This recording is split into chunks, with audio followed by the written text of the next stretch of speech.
Ladies and gentlemen, is being recorded. Welcome, and thank you for joining today's FOIA Advisory Committee meeting. Before we begin, please ensure that you've opened the WebEx participant and chat panels by using the associated icons located at the bottom of your screen. Please note all audio connections are currently muted, and this conference is being recorded. If you require technical assistance, please send a chat to the event producer. With that, I will turn the meeting over to Deborah Steidel-Wall, Acting Archivist of the United States. Deborah, please go ahead. Thank you so much, Michelle, and good morning, everybody.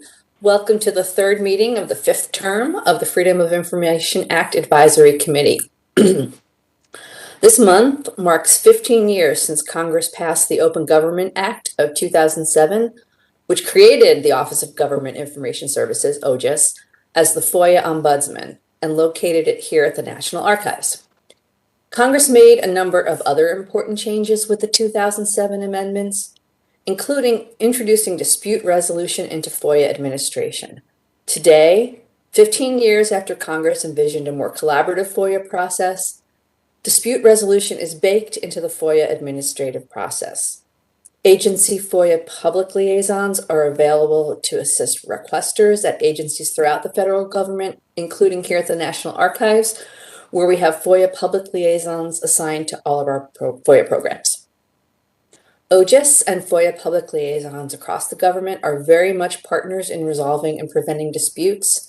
Despite a landscape that is less adversarial and more collaborative than it was a decade ago, challenges do remain, and I'm pleased that this committee is collaborating to address those challenges. The committee's charter states that it fosters dialogue between the federal government and the requester community. That dialogue happens every time the committee meets, whether it's these quarterly public meetings or the subcommittee meetings that occur in between. I very much appreciate the different experiences and perspectives that the members of this committee bring to the table, creating the very dialogue referenced in the charter. I understand that since September, the committee's 3 subcommittees have begun reviewing the committee's 51 prior recommendations to search for opportunities for additional exploration. And I really commend the committee for that and remind members of the charter's mandate that you all may recommend legislative action, policy changes, or executive action, among other matters, while keeping in mind that the committee is advisory only. The National Archives, while a champion on FOIA matters, we don't oversee other agency FOIA programs. However, since records management is at the core of our mission, and of course records management and FOIA go hand in hand, NAR is pleased to take her leadership role in this area. So with that, I'm happy to turn the meeting over to the committee chairperson, OGIS Director Alina Simo. Thank you so much, Deborah. Good morning and welcome everyone. As the Director of the Office of Government Information Services, OGIS, and this committee's chairperson, it is my pleasure to also welcome all of you to the third meeting of the 5th term of the FOIA Advisory Committee. I also want to welcome our colleagues and friends from the FOIA community and elsewhere who are watching us today, either via WebEx or with a slight delay on NARA's YouTube channel.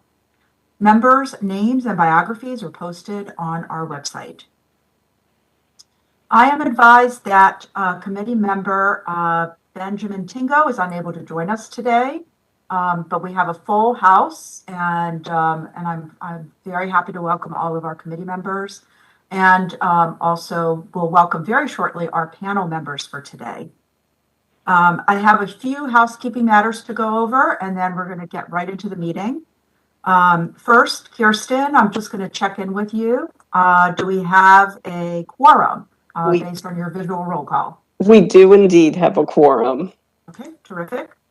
I want to remind everyone meeting materials are available on the committee's webpage. Click on the link for the 2022 through 2024 FOIA Advisory Committee on the OGIS website. We will upload a transcript and minutes of this meeting as soon as they are ready in accordance with the Federal Advisory Committee Act, FACA. Kirsten and I have certified the minutes from the September 8th and September 14th meetings, which probably seems like a long time ago, but It was just not that long ago. And they are posted now on the OJIS website in accordance with VACA. During today's meeting, I will do my best to keep an eye out for any committee member who is raising their hand when they have a question or comment. As I mentioned earlier, there's lots of tiles I've got to keep an eye out for today. If I miss you, please also feel free to use the all panelists option from the drop-down menu in the chat function. If you would like to chime in with either a question or a comment. Ideally, chat me or Kirsten directly. That way we can really hone in and recognize you. Also, I just want to remind everyone again, in order to comply with both the spirit and intent of the Federal Advisory Committee Act, committee members should keep any communications in the chat function to only housekeeping and procedural matters. No substantive comment should be made in the chat function, as they will not be recorded in the transcript of the meeting. If a committee member needs to take a break at any time, please do not disconnect from the web event. Instead, mute your microphone by using the microphone icon and turn off your camera by using the camera icon. Please send a quick chat to me and Kirsten to let us know if you'll be gone for more than a few minutes. Join us again as soon as you can. We do have a packed agenda today. We do plan to take a short break at approximately 11:30 a.m., although I reserve the right to shift that time depending on how our agenda is flowing. And a reminder to all committee members, please identify yourself by name and affiliation each time you speak. It definitely helps us with the transcript down the road and the minutes, both of which are required by FACA. For those of you watching on YouTube, the chat is not on, but we do want to hear from you. If you have questions and comments related to the agenda of today's meeting, please send them to FOIA-advisory-committee@nara.gov. If you have questions on any other topic for the National Archives, you may direct them to public.affairs@nara.gov. We have received and posted several written comments in advance of today's meeting.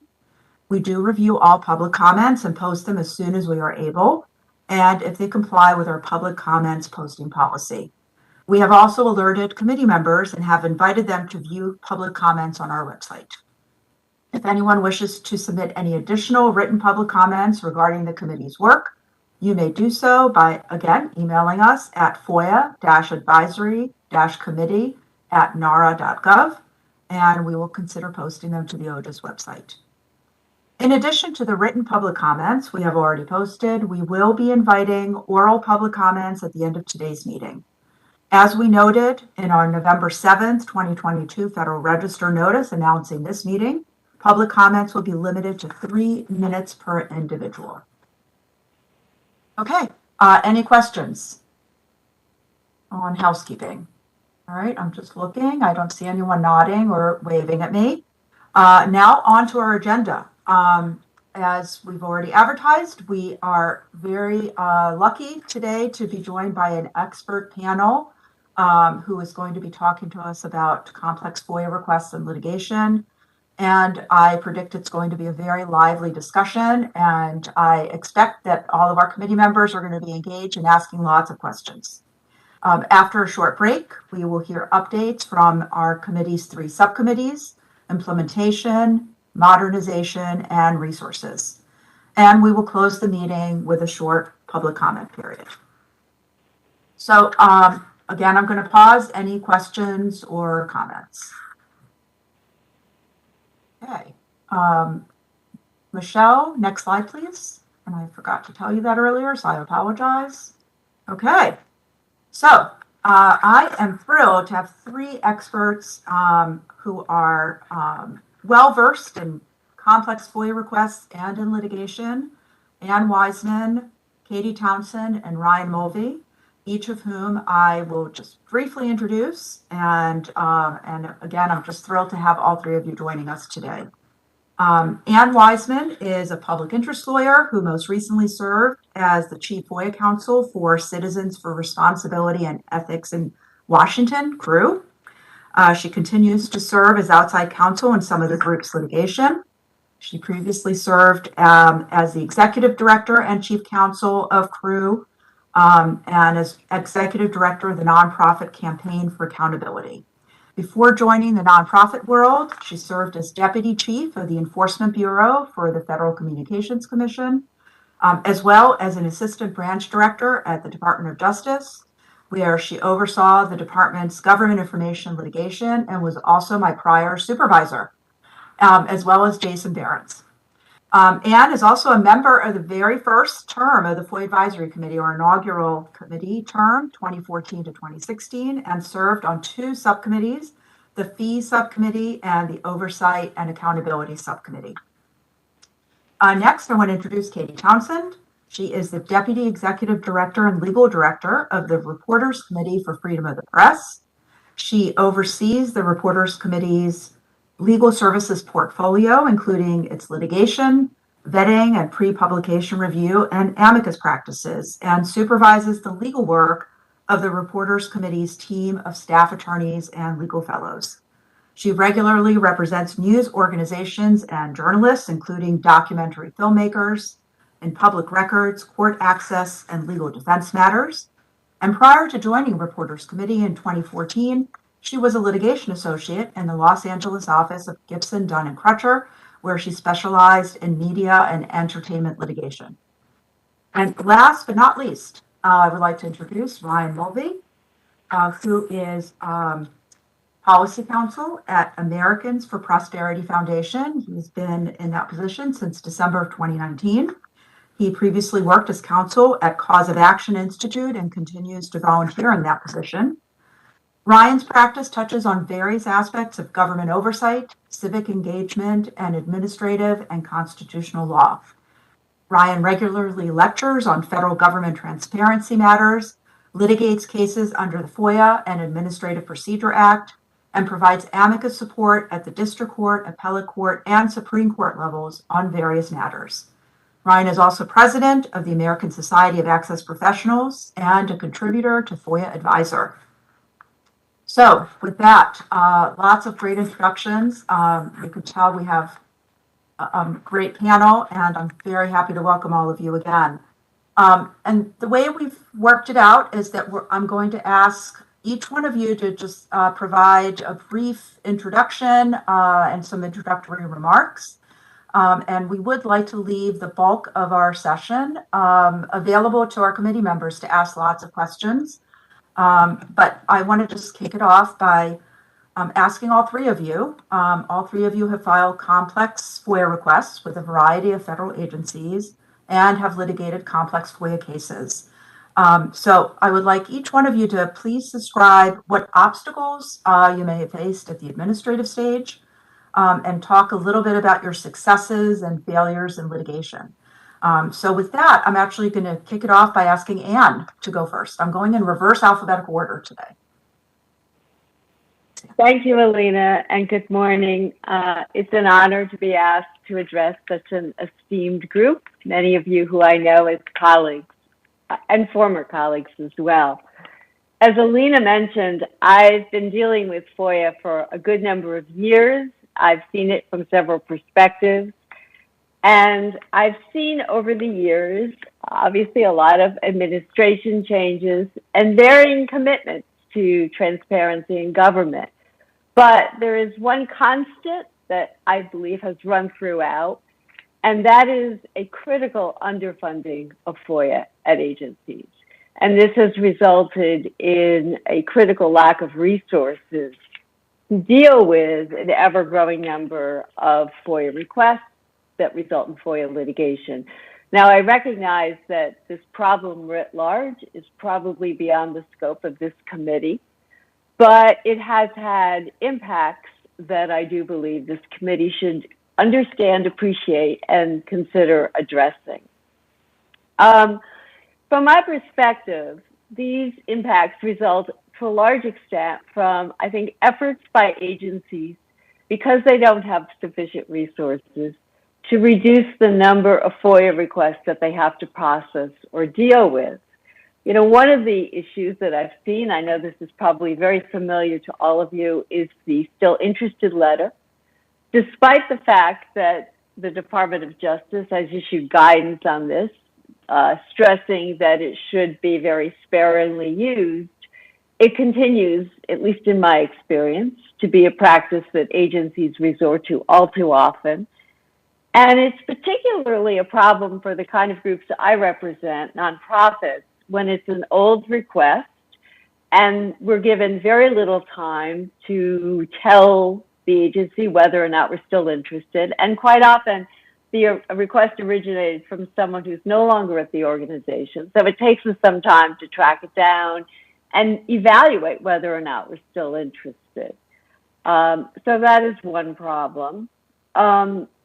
Agencies also, in my view, have conflated and overused both the unusual circumstances safety valve in the FOIA and also placing simple requests in the complex track. And again, I think the end result is that they result in a much longer delay for requesters. You know, unusual circumstances, as the name itself suggests, I think was intended to be a safety valve when it was an unusual circumstance, but it has now become the norm. It's hard for me to think of even any request I've filed over the last several years for which the agency has not invoked unusual circumstances. So it's the exception that truly has swallowed the rule. And with respect to simple versus complex, first of all, I think it's very unclear what guidance agencies are using in order to determine whether a request is simple or complex. It often appears to me that if they believe it meets the unusual circumstances, it necessarily means that it's a complex request. And again, the end result is it gets placed in a separate queue with a much longer wait period. So I think these are concerns that need to be addressed. And I mean, I can give you some examples where there have been very straightforward requests that have taken years for an agency to process. For example, ODNI took 13 years to produce use of force incidents, even though the data was readily accessible from a database and simply need to be pulled out from it. And in a similar vein, Customs and Border Patrol, again, took 2 years to produce data that simply had to be pulled from a database. Another overarching problem is really a lack of communication. Most agencies are good at sending an initial acknowledgement letter, but after that, it often is dead silent. Now, one of the organizations that I do work for, POGO, the Project on Government Oversight, is very diligent in following up on its FOIA requests, particularly when it's been given an estimated completion date. And all too often, despite repeated requests for updates, they're met with complete silence. Now, these are the sorts of things that are factored in when we take a step back and say, do we need to litigate? You know, if we've heard nothing from an agency, despite many efforts on our part to find out the status, sometimes we conclude that the only way to make progress is to file a lawsuit. Another concern I have is that agencies are claiming that requests do not reasonably describe the records that are being sought, when in fact, the problem really is that the agency may view it as a burdensome request with many subparts that they simply don't want to deal with. And this is a real misuse, and I understand the temptation for an agency, because if they deem a request is not reasonably describing, they treat it as an unperfected request and have no obligation to take any further steps. Recently, I dealt with DHS. They have a really remarkable regulation that gives them not only the unilateral discretion to determine that a request does not reasonably describe the records, but it also says that they don't even have to tell the requester that they've made that determination. So, you know, this is an area that I think has resulted in abuse. And all of these seem to be tools that agencies are using to limit the number of requests they have to deal with. Now, on litigation, I'd like to just make a few remarks.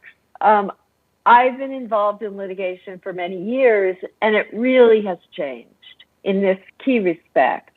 For many years, what I litigated was the validity of an exemption that was claimed or the adequacy of a search. And now almost all of my cases are brought where there hasn't been a single document produced, and I don't have a commitment from the agency as to when they will produce anything either. And so litigation now simply becomes more of a housekeeping thing. The courts in DC, one of the first things they do after an agency has filed an answer, they issue an order that requires the parties, usually within 30 days, to file a status report that either sets out a briefing schedule or a production schedule. It's almost always the latter because, as I said, we've gotten nothing.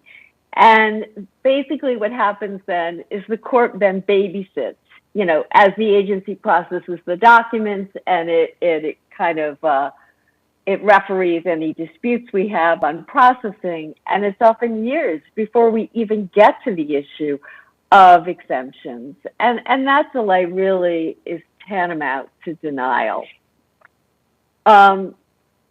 Let me talk also about what kind of thinking goes into the decision to sue. At least the organizations I work for, it's a very careful thought. We do not routinely sue on every FOIA request. It may seem like that to you, but that is most definitely not the case. And a lot of it is some of the things I've mentioned. If we have reached a point where we've gotten nothing from the agency, we can't even get a commitment from an agency as to when they will give us something, you know, we reach a point where we unfortunately conclude that litigation is the only resort. This doesn't happen on the 21st day. It usually happens months and sometimes years after the request was filed. I don't mean to suggest that litigation has never been successful. I have had some successes that I'm very proud of.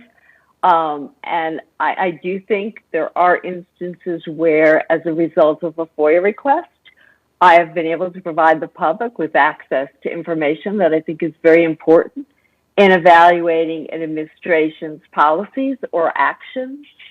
But it's very frustrating because it's so hard to get to the point where we are even talking about exemptions. I'd be happy to provide more specific examples, but I really do want to leave time for your questions.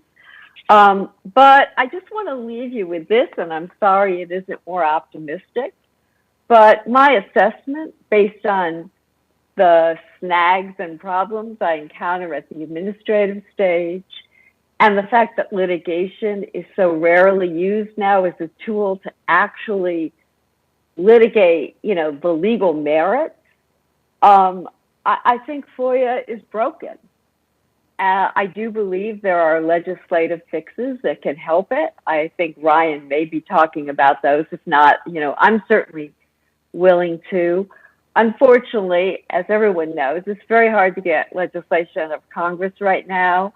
And I have not seen a single administration that has embraced statutory improvement to the FOIA, and I have I'm not optimistic that that can change.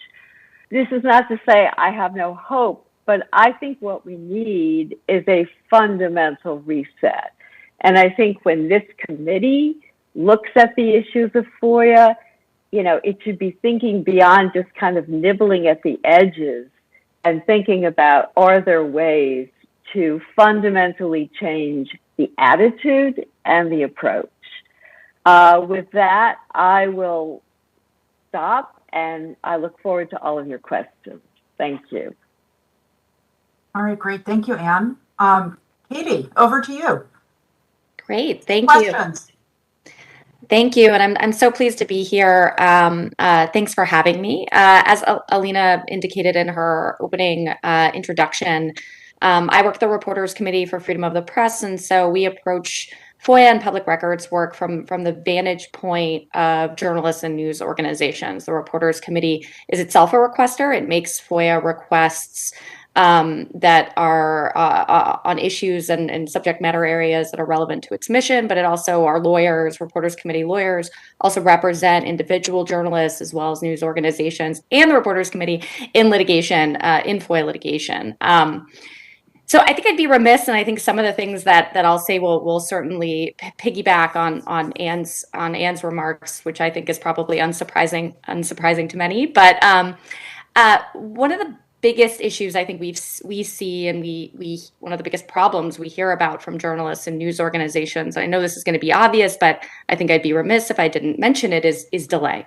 The sort of general 20 business day deadline or the maximum 30 business day deadline for unusual circumstances. Those deadlines, those statutory deadlines, are routinely really systemically not complied with. And there's unfortunately, I think, an accepted understanding at this point among agencies, experienced FOIA requesters who are familiar with the process, and courts as well, once you're in litigation, that those statutory deadlines aren't going to be complied with and are pretty much meaningless. That makes FOIA not really a useful tool for day-to-day deadline-driven news reporting. And that's not to say that it can't be a powerful tool for journalism overall, but I think where we see it being used effectively, because of the delays, because of the time horizon on actually getting any records in response to a FOIA request, is in longer term investigative reporting projects.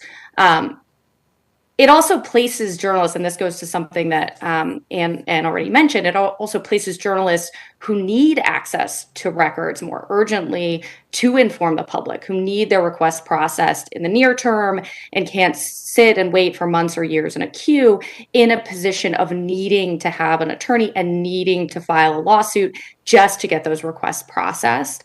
I think we've seen in recent years, particularly in DDC, a rise in FOIA litigation. And I think, again, sort of piggybacking on what Anne said, that seems to be driven in large part by delays, by people simply wanting those requests to be processed and knowing that they need to get in litigation in order to do that.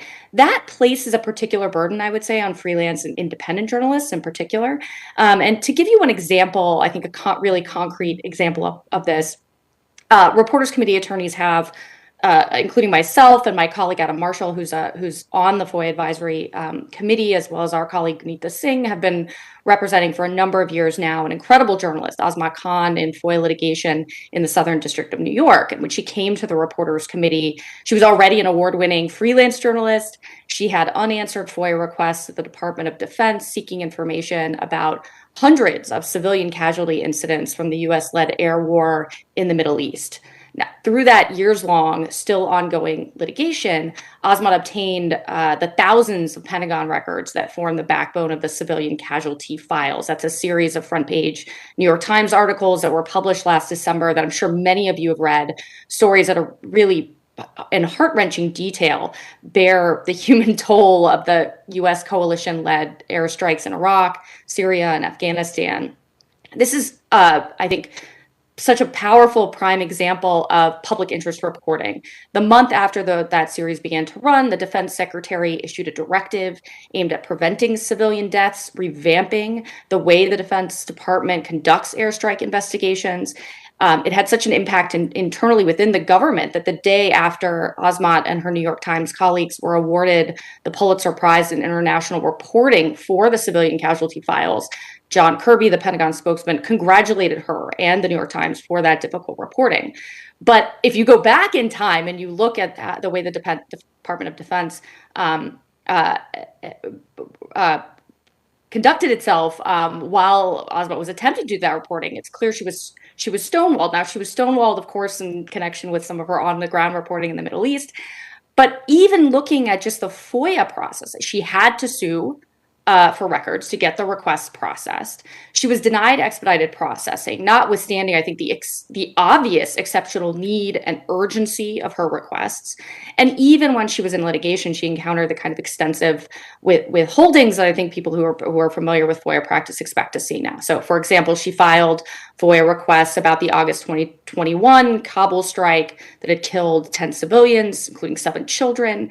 And of the 266 pages that the Pentagon initially located, only 7 of those were partially released to her. So I think Azmat's reporting and her experience, I like to use it as an example because I think it's a really powerful illustration of the promise of FOIA, the power of FOIA to fuel important investigative reporting. At the same time, it's such a powerful illustration of so many of the problems that we're seeing on a day-to-day basis and even routine kind of FOIA requests.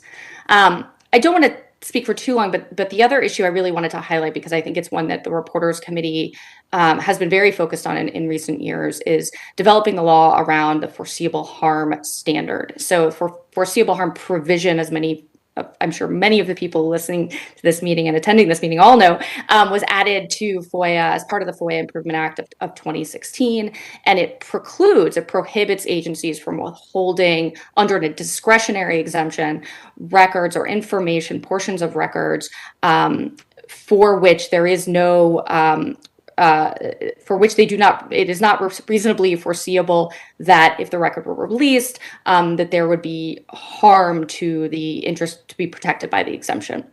I think many of us, including myself, were really enthusiastic and very, I think, thinking very positively about the potential impacts that the foreseeable harm provision could have at the agency level. So I will say, in terms of successes in litigation, one of the ones that I would think is one that I think we're very particularly proud of at the Reporters Committee is our the DC Circuit's July 2021 decision in Reporters Committee and Associated Press against the Federal Bureau of Investigation. That's really the leading case interpreting the foreseeable harm provision and what it means. That was a case that arose in the context of the Exemption 5 deliberative process privilege. And in that case, the panel, the DC Circuit, really made clear that the foreseeable harm provision is a separate, important obligation on agencies that they must meet, and that the showing to demonstrate that provision has been complied with, the showing in litigation, is actually a pretty significant bar. Agencies have to concretely explain how this disclosure could potentially, but would adversely impair, in the context of the deliberative process privilege, internal deliberations within the agency.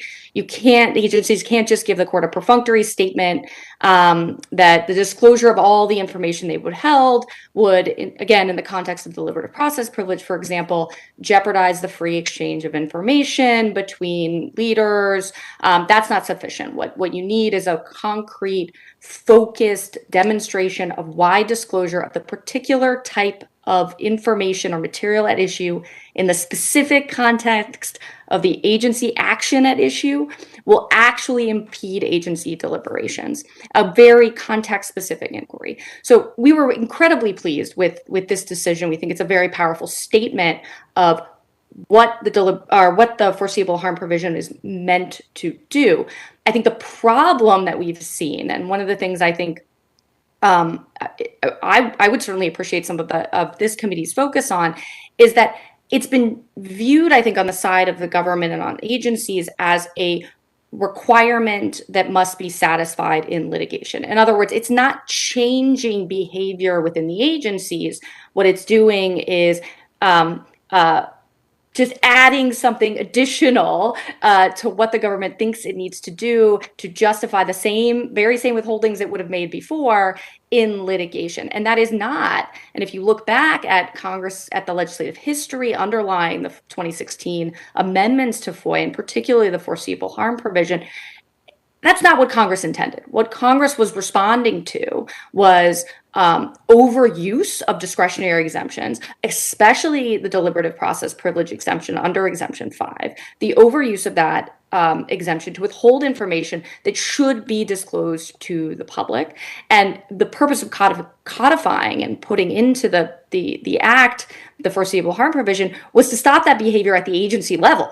And I think the problem is that we're not seeing that. What we're seeing is it being used in litigation, certainly and sometimes successfully. We're able to rely on the foreseeable harm provision in litigation, but those records shouldn't have been withheld to begin with under the foreseeable harm provision. And I think additional training and, to Anne's point, a real culture shift at the agency level to ensure that records that are not required by law to be withheld, and their withholding would not result in any harm to the interest that the exemption is in the discretionary exemption is intended to protect against. Those records shouldn't be withheld to begin with, and that's going to require a lot of training and cultural shift at the agency level in order for, I think, that provision to do the work that was really intended to do and really should do, I think, to benefit all requesters.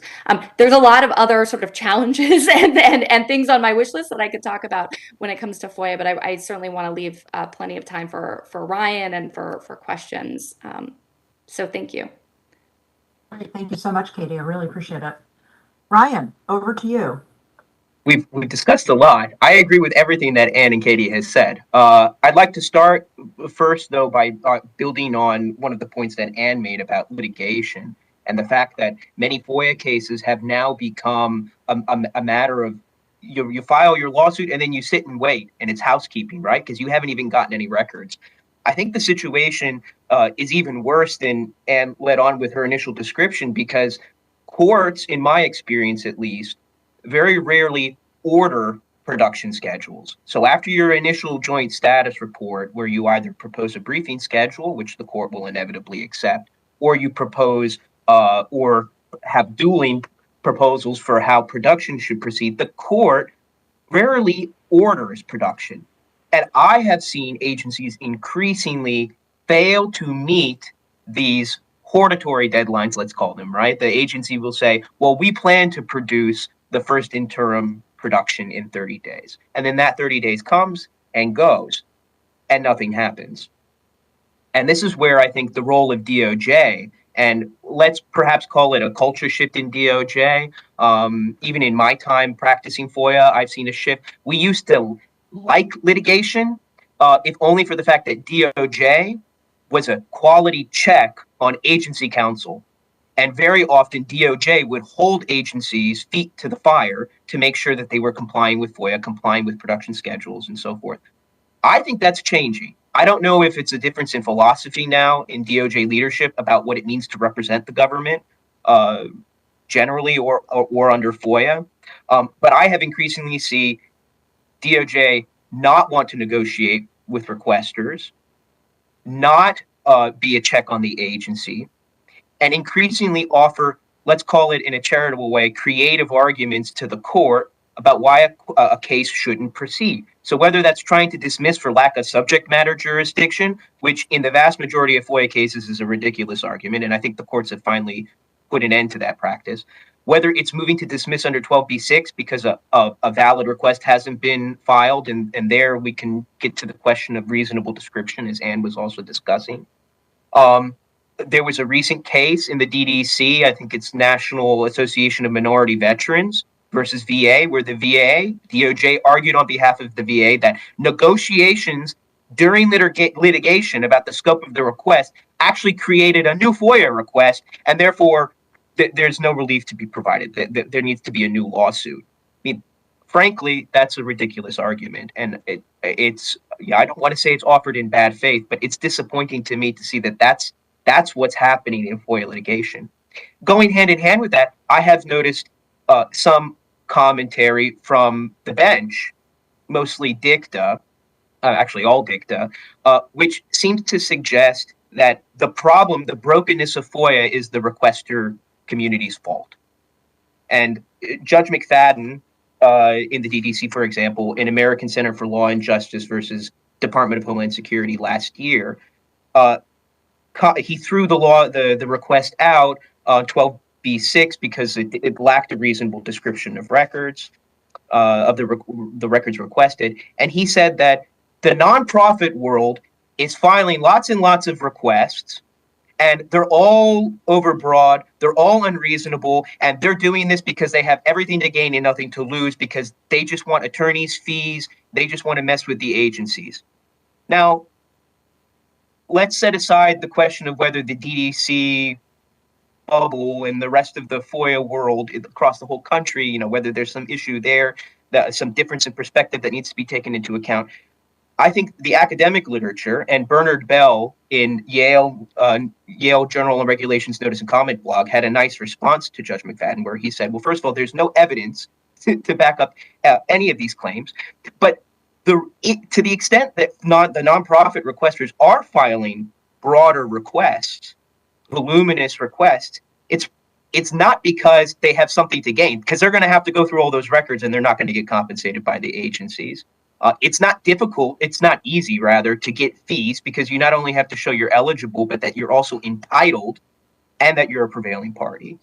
But they might be doing this because there is a deep distrust between the requester community and the agencies, and there is an expectation that the agency is not going to comply with FOIA.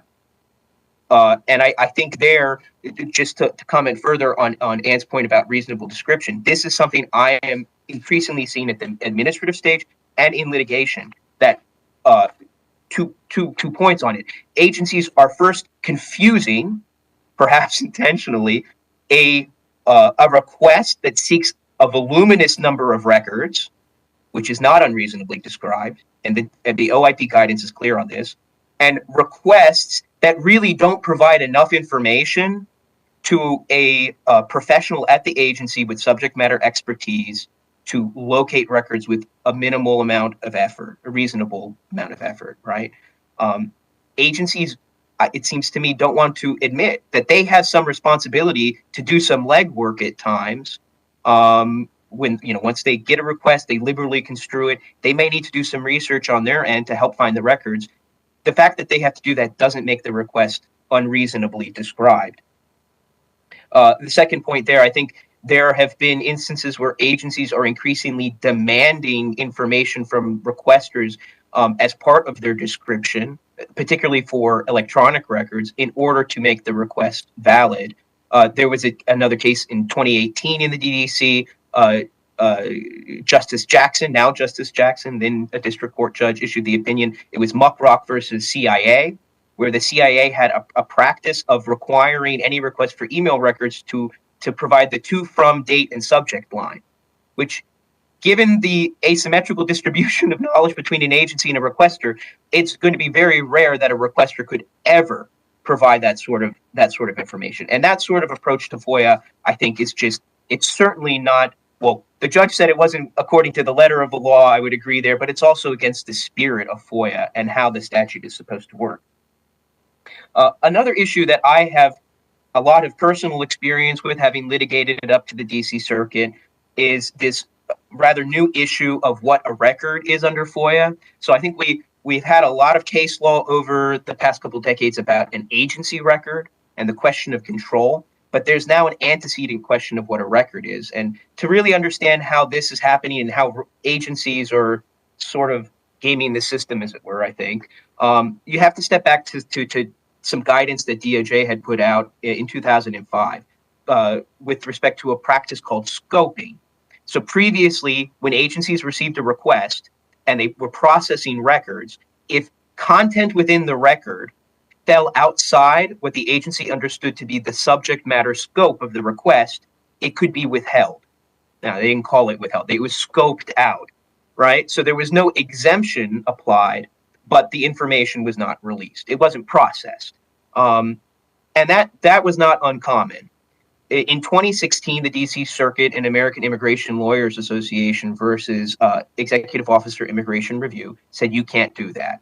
This is not permitted under FOIA. There's the statutory exemptions, and that's it. You have to release the record as a whole.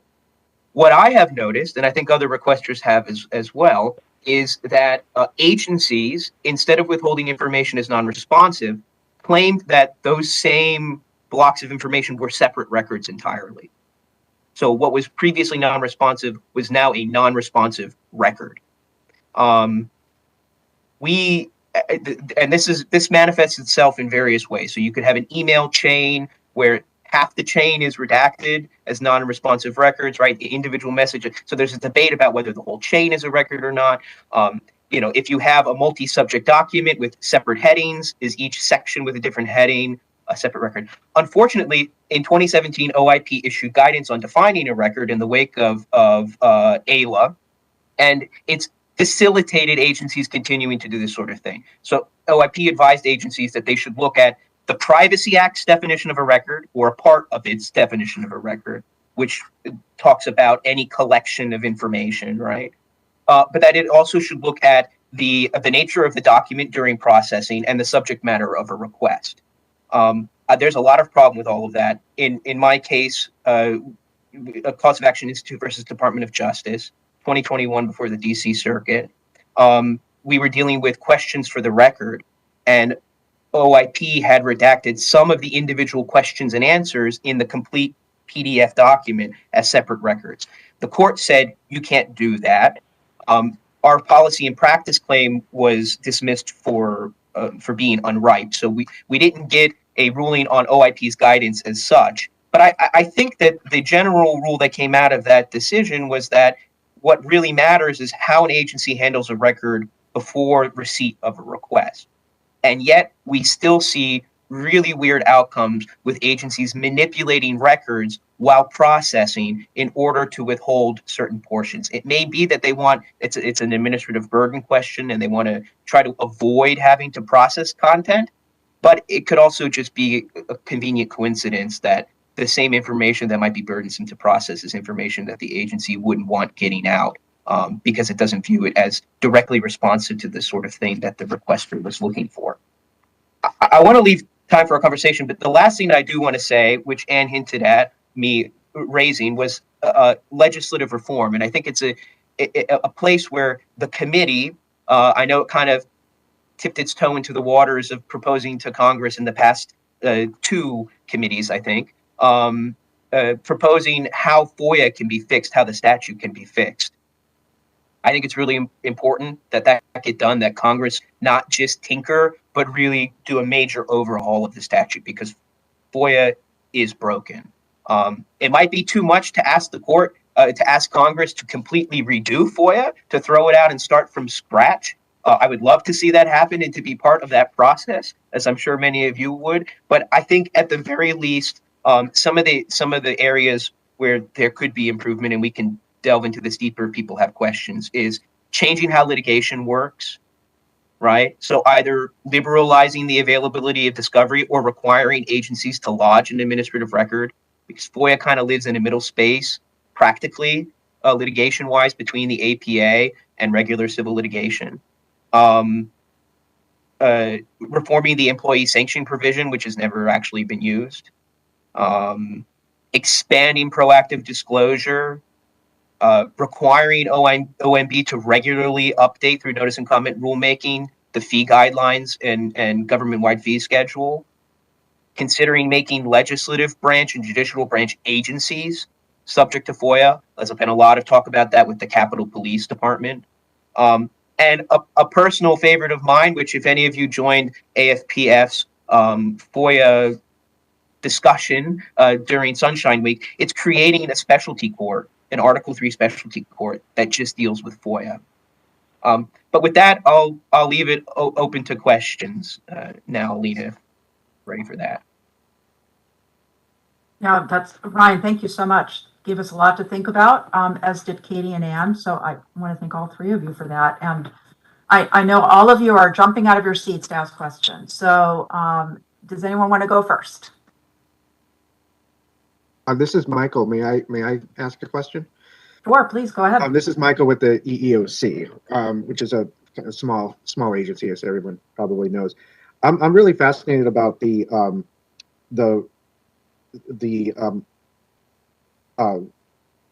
revising or overhauling the FOIA statute. I think that's really interesting.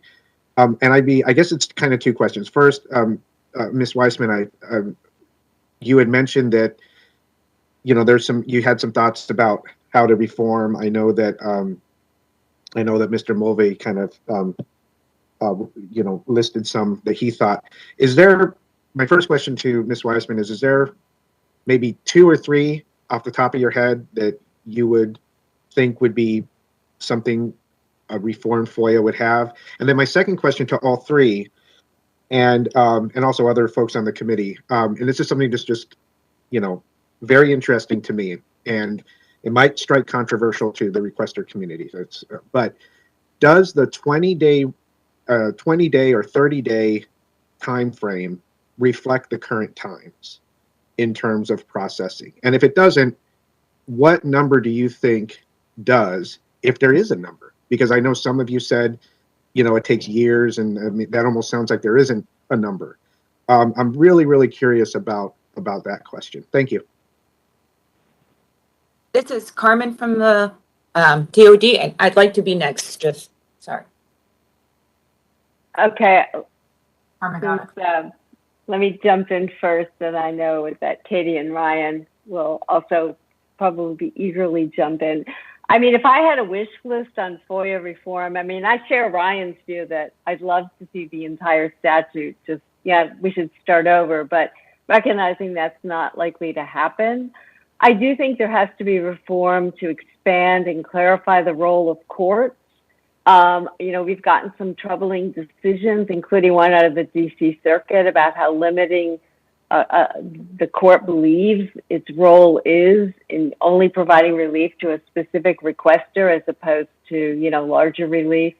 I also think, we are struggling, we who litigate see patterns and practices of behavior all the time, and addressing it only to a single FOIA lawsuit is just not adequate. I think we need to get further clarification or expansion of a court's authority. So I think that is one way to, and I agree with Ryan. I mean, I think there probably needs to be discovery.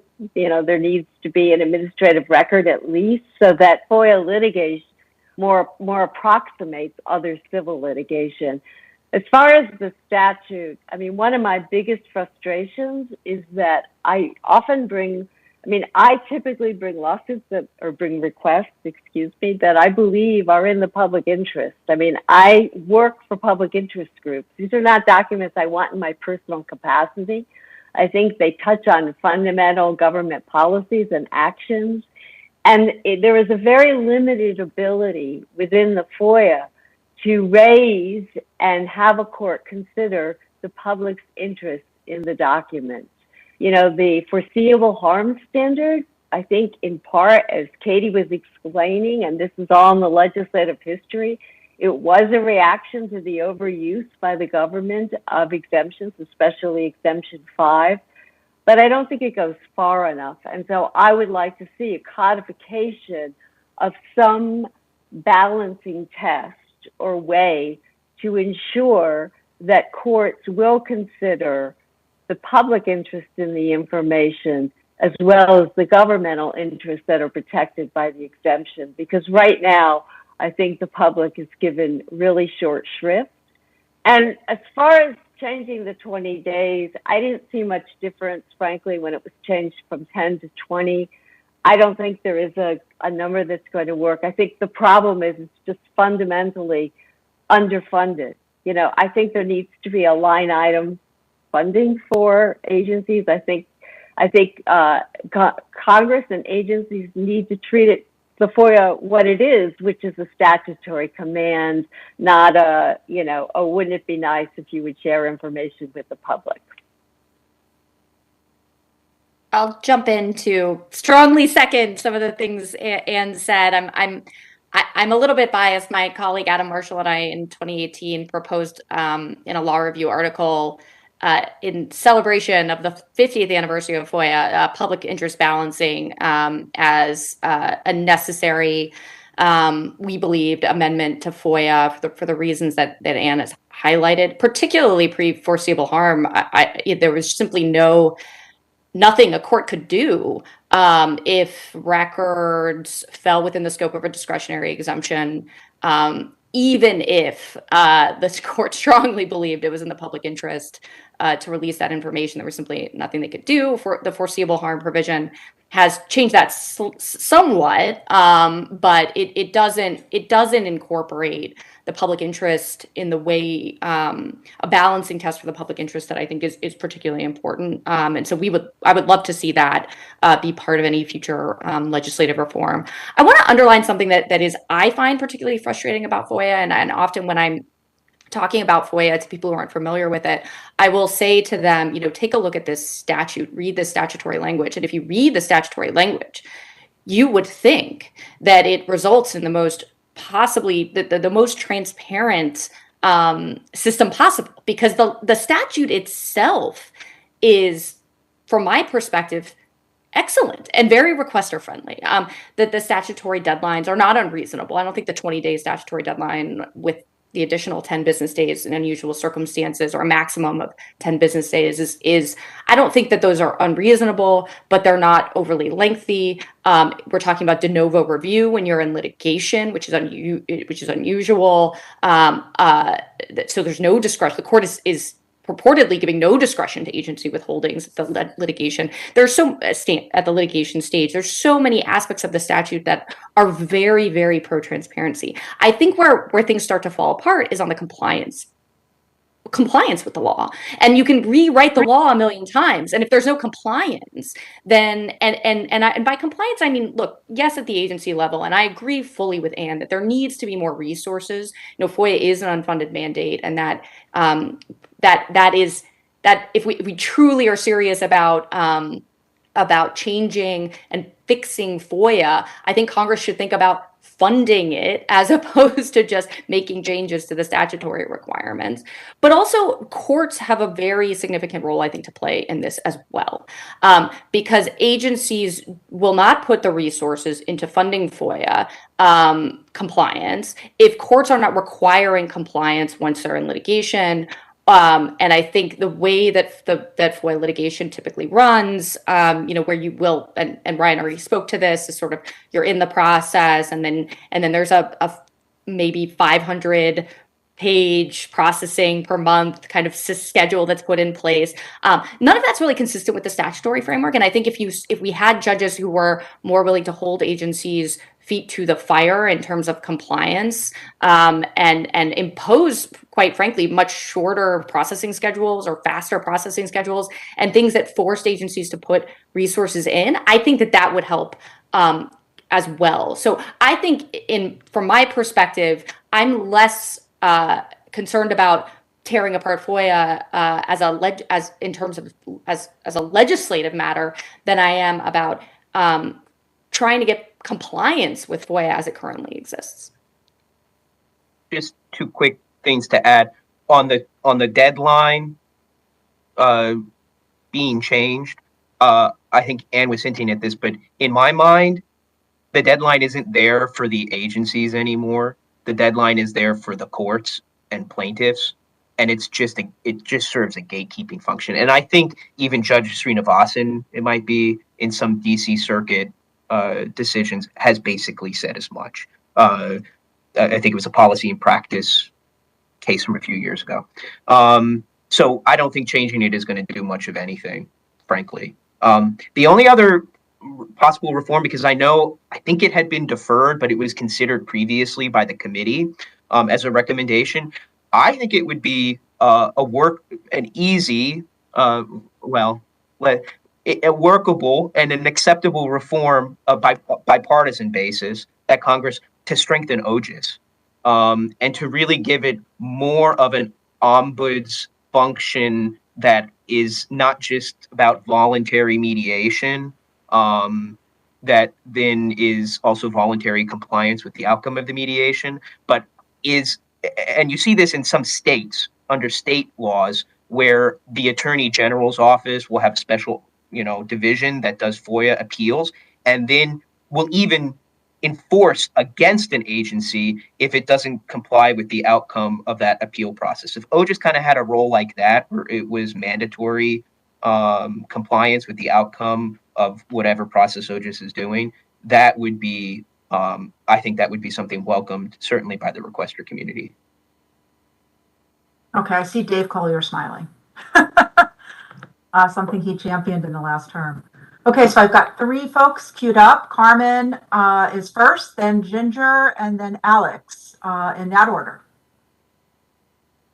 Morning, everybody. This is Carmen with the DOD. I'd like to thank all three of you for being part of this panel and really sharing your knowledge and expertise with our committee. I love that this is what this is for, right? The whole purpose of us trying to understand the requester community and hearing frustrations, problems from the other side is extremely helpful to all of us, I believe. And with that being said, I wanted to hone in on a comment that Anne said in regards to still interested letters. I agree 100% that those should be used very sparingly.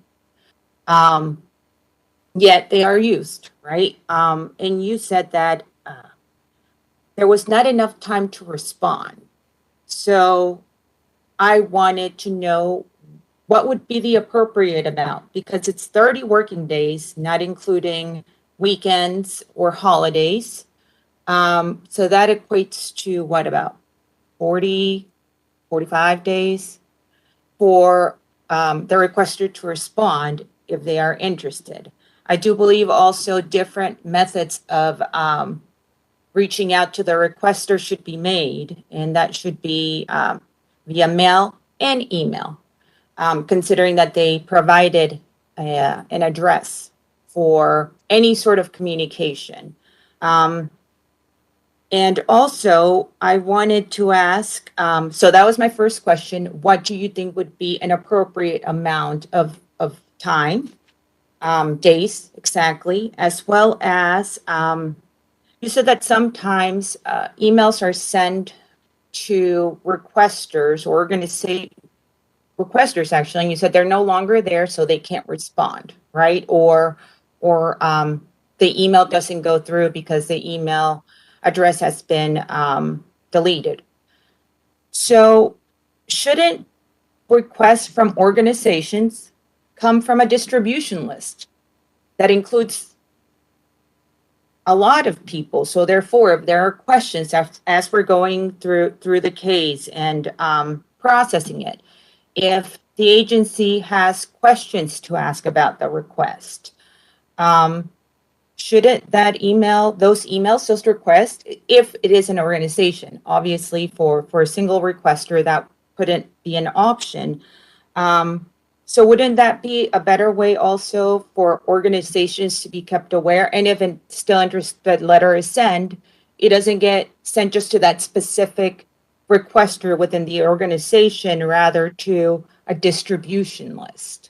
And that could help, I would think, mitigate the issues with, not getting a response. I know for a fact that if an email address doesn't work for any reason, after we're processing the case, we look at the organization, and try to reach out, try to find who the person is that is, anybody, right? Can you tell us what happened? Who would be the person that's taking over this? Because we have several questions, so we have a Carmen, I'm response for really them. sorry to cut you off, but we have several other people who Sorry. want to ask questions. Sure. So those were Let me my, give Anne an opportunity to respond. Thank you so much.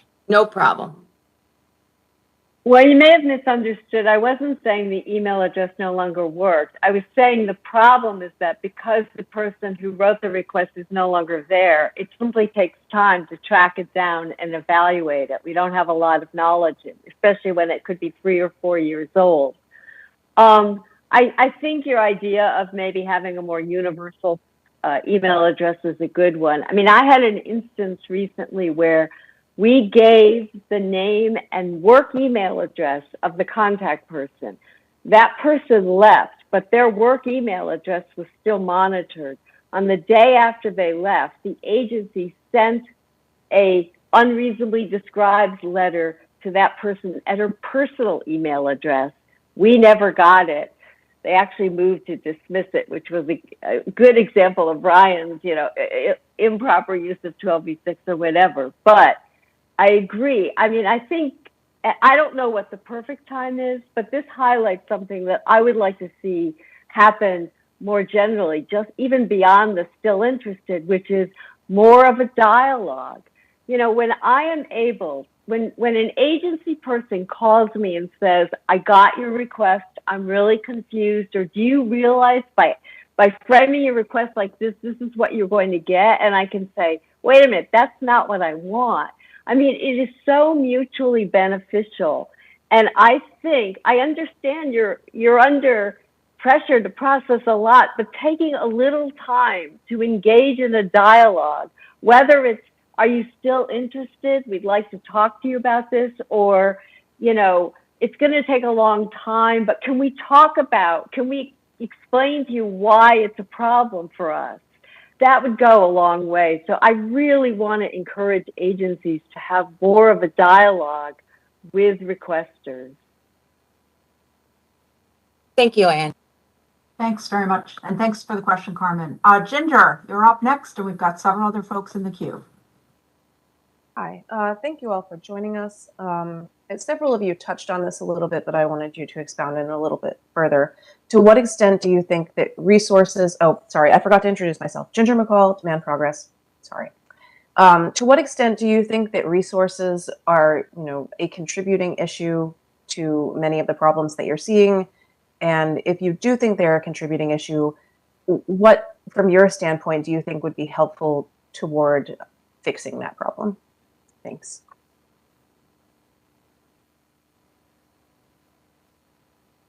Let me just add something, because I think Ann and Katie both mentioned, the need for more resources.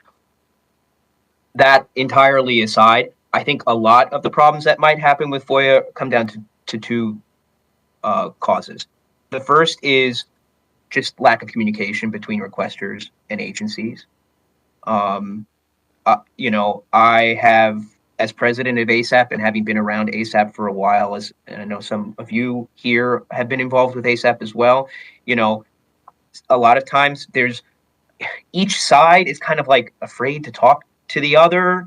And if there were just more dialogue and on the agency side, better customer service, and on the requester side, a little more understanding of what's going on at agencies, both with queues and in terms of, it's not like most FOIA officers can push a button and do a search themselves, right? They have to send out tasker memos, and I'll get to that in my second point. It's related to that. But if there were just better dialogue, a lot of problems would be solved, and I don't think you need more money for that.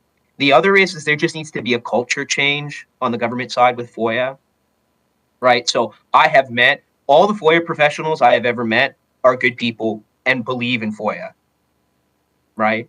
So don't let my comments about DOJ and litigation earlier suggest otherwise. People who work in FOIA believe in FOIA, but that doesn't mean that they don't have the authority to make FOIA work well. And if a program office doesn't want to do a search for records, there's really not much the FOIA officer is going to be able to do. And a lot of the delay comes from that, I think. Or if there's sensitive review or political review of FOIA processes in place at an agency, and people from the comms shop or from agency front office who have nothing to do with FOIA are getting a say or getting time to review, whatever that means, that's not a matter of funding. That's a matter of culture.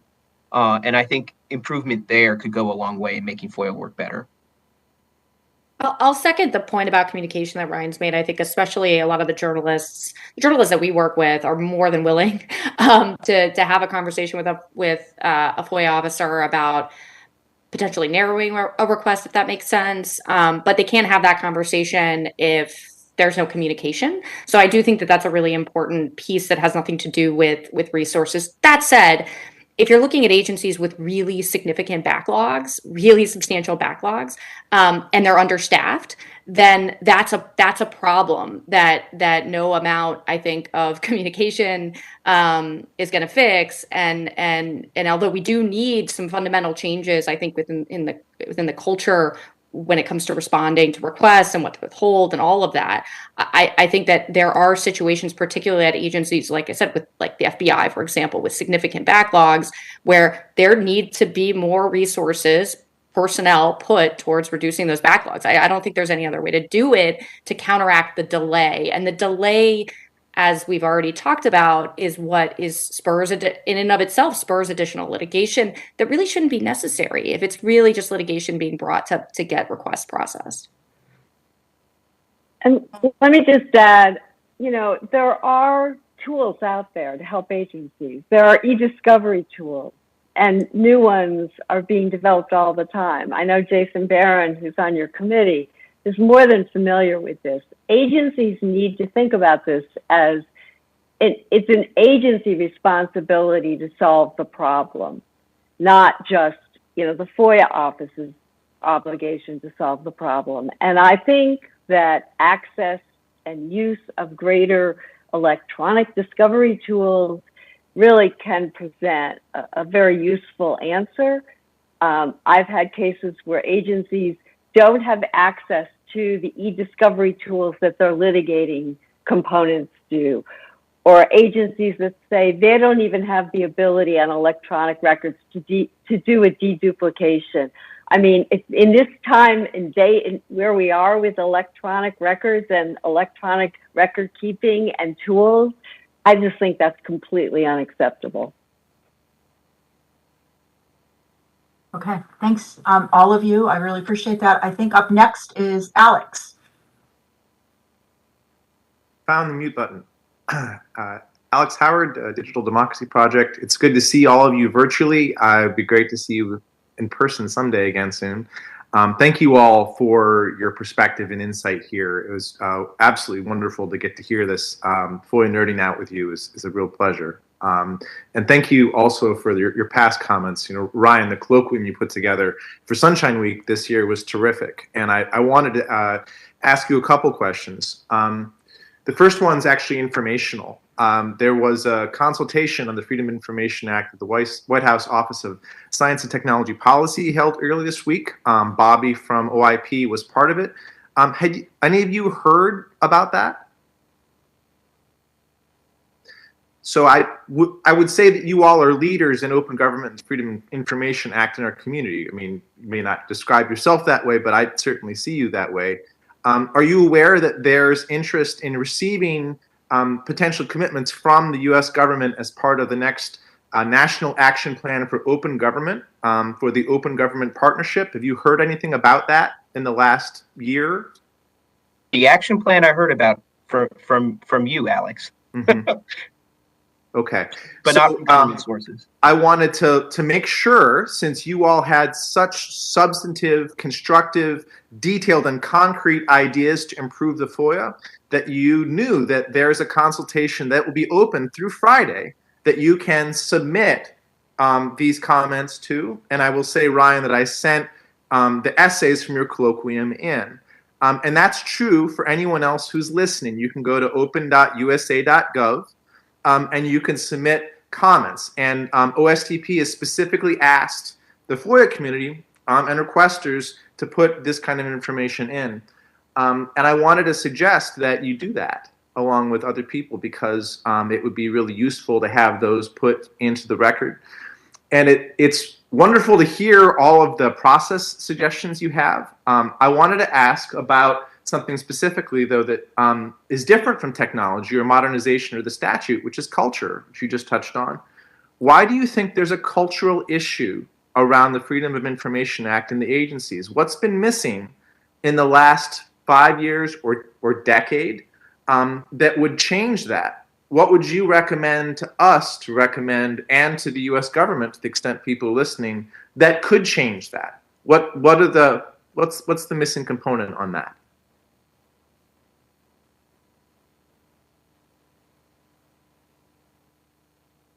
I'm reminded Oh, go ahead, Ann. No, Go Ann, ahead, go ahead.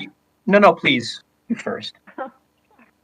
I mean, this isn't an answer, but I think a start is that people in the government need to be trained about what FOIA is and what it was intended, and all of its laudatory goals. I mean, if you read, as I've had to do for too many lawsuits, if you read the legislative history, especially the early legislative history, you know, when they were creating the statute and the kind of government and government transparency they envisioned, I mean, it started from the shared belief that open government was a fundamental value of our democracy. I mean, after all, the FOIA was first signed into law on July 4th. That wasn't an accident. You know, it was done to stress that this is a prerequisite to a democratic society.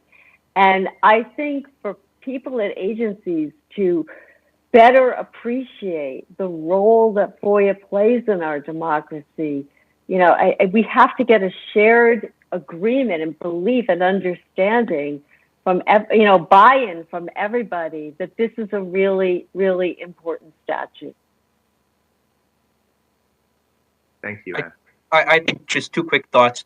I think that agency leadership needs to show respect for the FOIA office.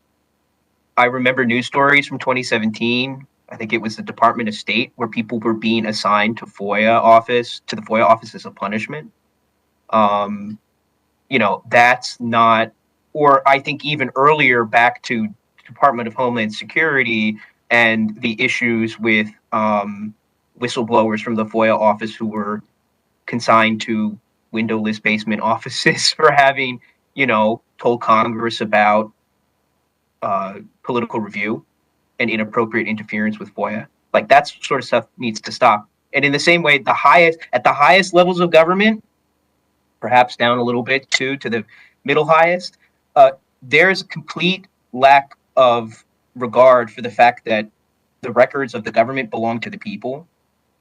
And I think perhaps with increasing technology, that's been exacerbated.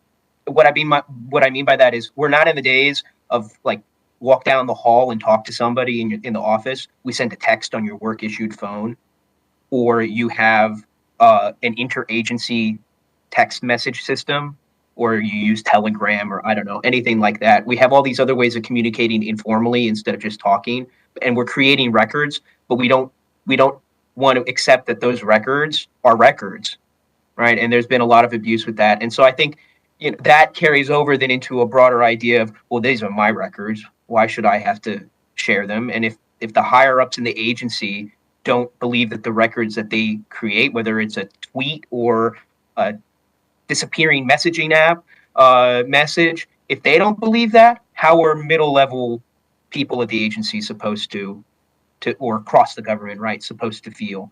And so there's a trickle down effect that way. Undoing that is not, I mean, I don't know if I have a solution for that. That's difficult. Presidential Hold the leadership? hold the highest levels accountable. Yeah. Yeah. So you're saying that presidents shouldn't designate public records as their own? Well, I'll say this. I wish we had, you know, this is not an attack on any one administration. I think we were all a little disappointed that it took so long to get the Garland memo, and we were a little disappointed when we actually read it. I mean, there's good stuff in there, don't get me wrong. The whole immigration proceedings section and first person requests, that's going to be a big help if there's follow through on the agency's part. But it took a long time to get that. And if we had gotten a presidential statement, an AG memo on day one, and a commitment that we didn't have the last time we got a presidential memo and an AG state, memorandum in the Federal Register, if we had actual follow through, it would go a long way too in setting the tone for all of FOIA across the government, I think. I want to keep things moving along.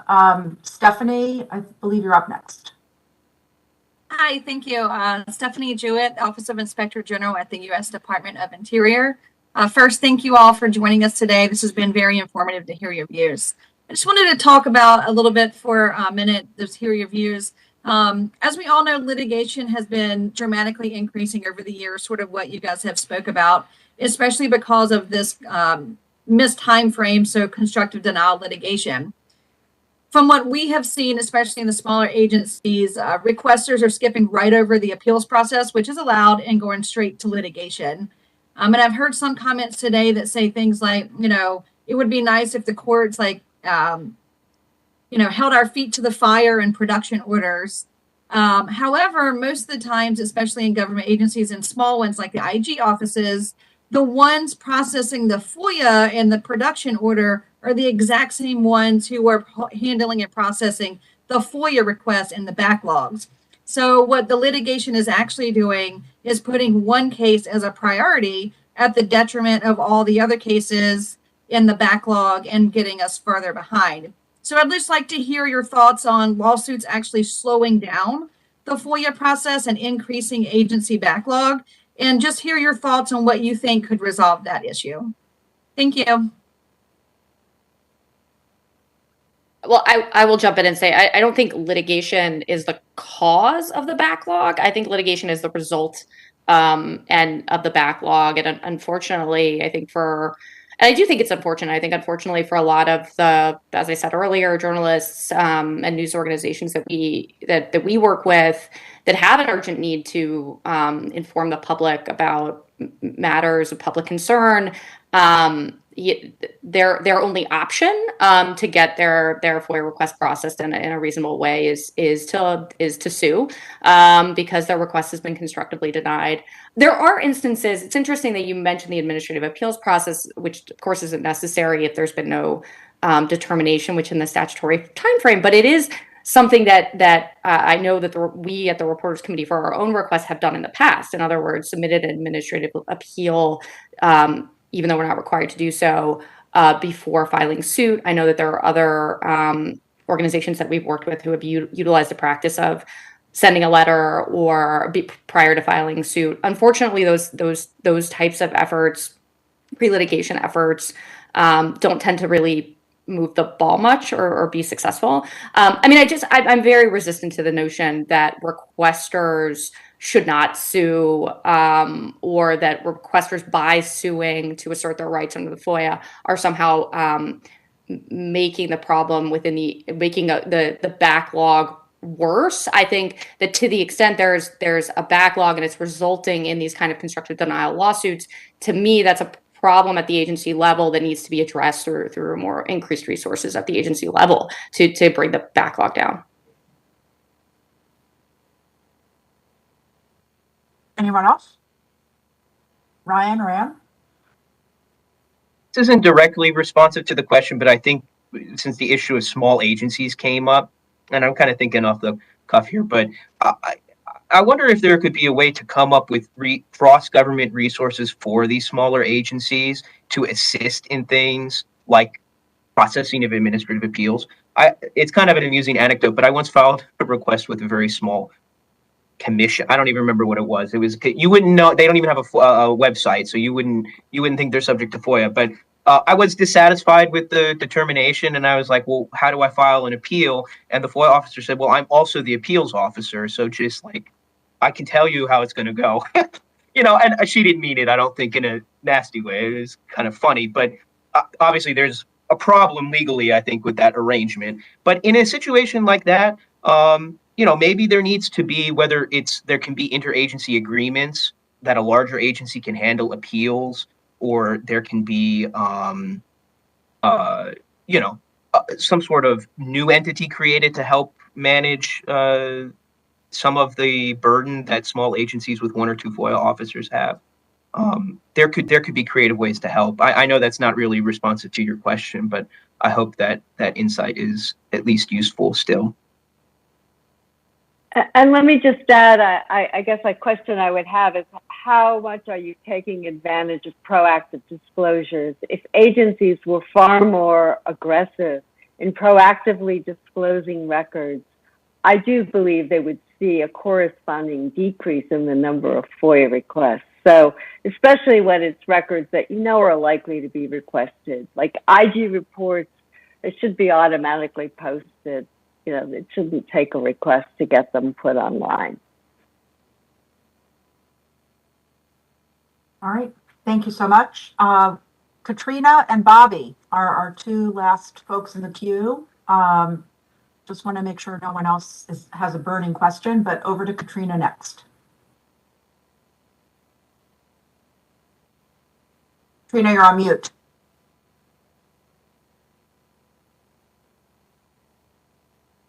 Hi, I'm Katrina Pavlikinen, and I am the Deputy Chief FOIA Officer for the Department of Homeland Security. I want to thank you guys for sharing some of the insights that you had with us today. It was very, very informative. One of the things that I wanted to say was that I actually agree with one of the things, Ryan, getting back to basics is one of the things that we're doing at DHS. I've taken over, I'm getting halfway through my second year, I think, almost halfway through my second year. And so we're getting back to the basics of the communication. What you were saying is talking to the requesters and trying to figure out what we can get them and how soon we can get it for them. And news media especially, and it's very important for you guys to get the articles that you're looking for and to get information out there. We did a lot of proactive disclosure on the January 6th incident, and we're actually doing, we actually have a whole plan on proactive disclosure that the Secretary is actually 100% supporting. And so I want to say to you, you all are right when you say it has to come from the top down. When Secretary Mayorkas came, I was one of the first people that he met when he first came to the department. And we had a long conversation about FOIA and about how important it was and about how these records are those of the public. And one of the things that I wanted to say, though, is that Anne brought this up. I think it's very difficult, and I wish people would understand that we are not I've done FOIA literally half of my life. So like Alex, I'm a FOIA geek. I love it. I'm a nerd for it. I've left it for 15 months one time in a previous life and came back to it. But what I wanted to say was that it's very difficult for us to get the records because the mission of the organization is the mission of the organization. And FOIA is, like a lot of people, and not so much at DHS, but in a lot of collateral offices, a lot of other agencies, the collateral duty. And the agent, when you guys say, like, it's numbers and you just pull it out of the system and everything, well, those people that are pulling the numbers out of the system 9 times out of 10 are the agents that are actually also out in the field. And I actually recently had a FBS conference with a bunch of agents and non-agents, and we talked about that. And one of them actually said, if you would support us having mission support people to do FOIA, instead of me having to do FOIA and doing my mission job, which is really to be a gun toter, then we could get a lot more accomplished, both them and us. And so one of the things that I think we're starting to see, at least at the Department of Homeland Security, is that our own mission critical people in the field are seeing that this is critical and it's a mission that is important and has to be done, but it's also taking away from their mission, which of course we can't do. So the idea of resources, I wanted to let you know, I'm constantly asking for more resources at the Department of Homeland Security, and not just for me. I've actually helping, I just recently did a backlog reduction plan for TSA, for CBP, and for Health ICE, which is where I was at for 15 years of my career. And we are looking to get those backlogs down. That is a commitment that we have. And we have backlog reduction plans going for all the other components within DHS that we're looking to do. What I ask of you all, if you could, is when, as much as you're out there talking and resources are important, we also need technology. My biggest thing is to get technology. We need people and technology and teaching them both what FOIA is. And that's across the board. We're teaching people from the moment they walk into the door at DHS what FOIA is and how important it is. And I think that that's something in all government agencies that everybody needs to do. But we need technology, we need resources, and we need data sets that actually can be useful to people. And those are the things that we're trying to pull together and have all three working together. And that's all I wanted to say. And if you guys, I agree with, a lot of the things that you're saying.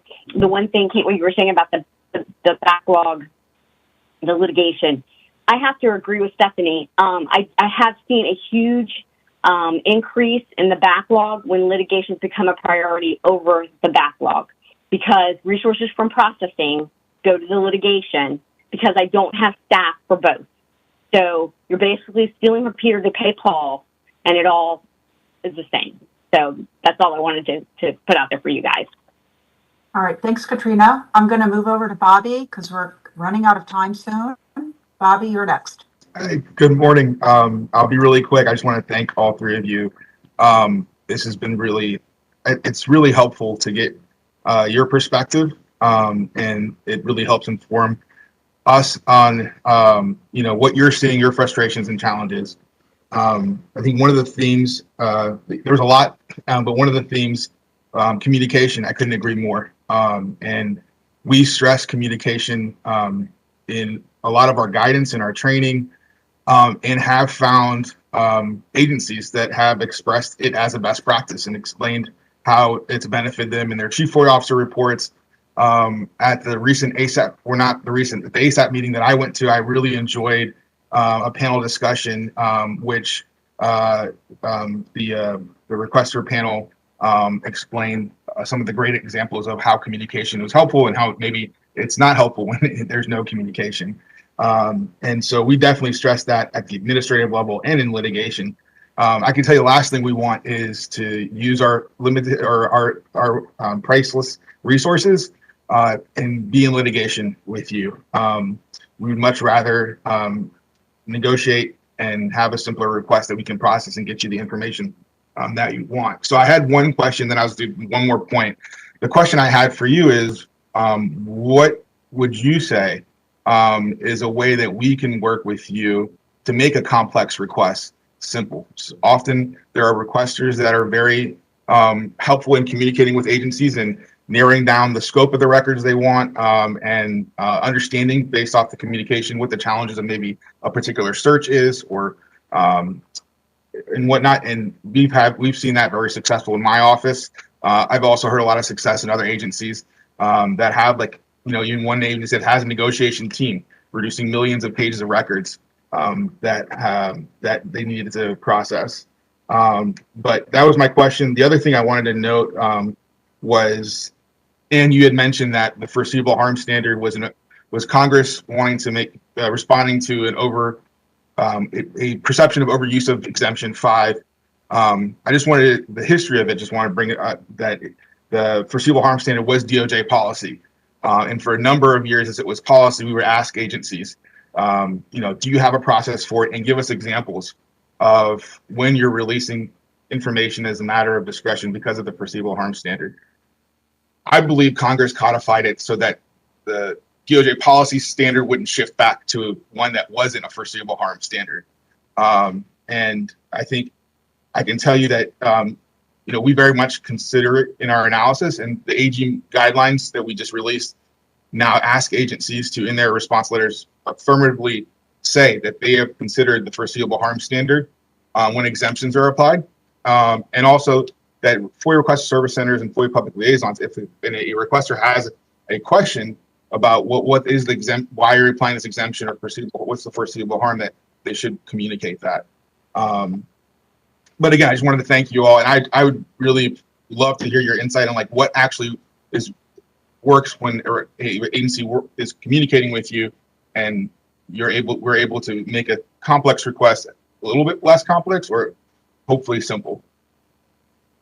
Yeah, I'll jump in there just to I'll push back a little bit on that. I mean, yes, the foreseeable harm standard was part of the Holder memorandum, and it was related to when DOJ would defend in litigation certain withholdings. That is, I think, fundamentally different. I mean, yes, that's the genesis of it, but I think that's fundamentally different from having a statutory mandate that is then enforceable under a de novo review standard in litigation. So I think, and in Congress's intent, and I think the legislative history is pretty clear to simply do more than that the foreseeable harm provision was intended to do more than simply solidify then DOJ policy. So I think I take your point, but I think I'd push back on that a little bit in terms of what the provision as codified in the Act does and was intended to do. I appreciate very much your point about communication, and I do think that is an area that is incredibly important. And I think especially for the sort of, I'll call them constituency, the folks that we work with, the journalists and news organizations, I think oftentimes time is sort of the essence in terms of the requests that we see journalists making. And that's true even of sort of the longer term investigative projects that folks use FOIA for, I think most effectively. They still are very often willing to have a conversation with a FOIA officer or a FOIA professional within an agency about concerns about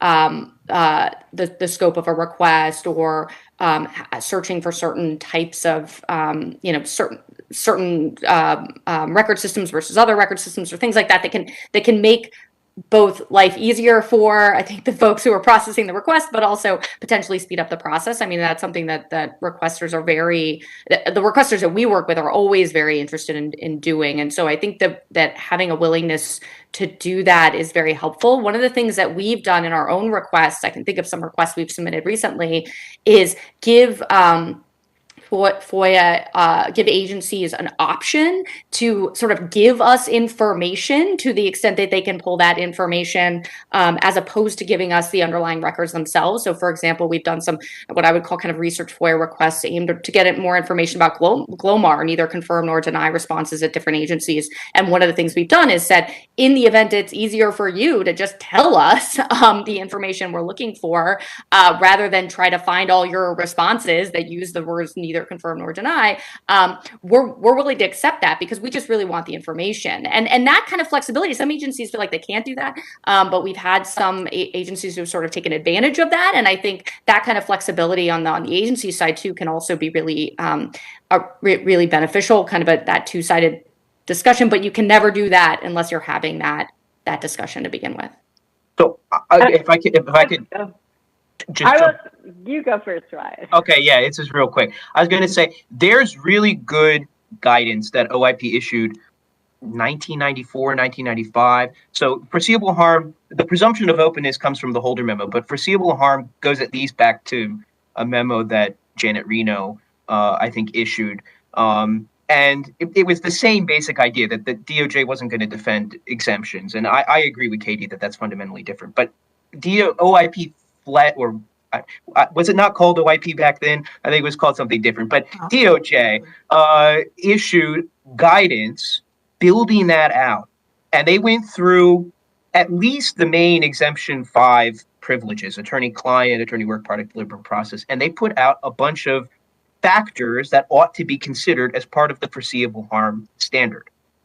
Since codification of the presumption of openness, it seems to me that guidance, there hasn't been new OIP guidance of the same sort, at least as far as I'm aware. And I would like to see something like that come back because those factors aren't actually being considered anymore. I'll give you one example. Passage of time is one of the factors that's considered in the 1994 guidance, but agencies regularly argue now that passage of time doesn't matter for foreseeable harm.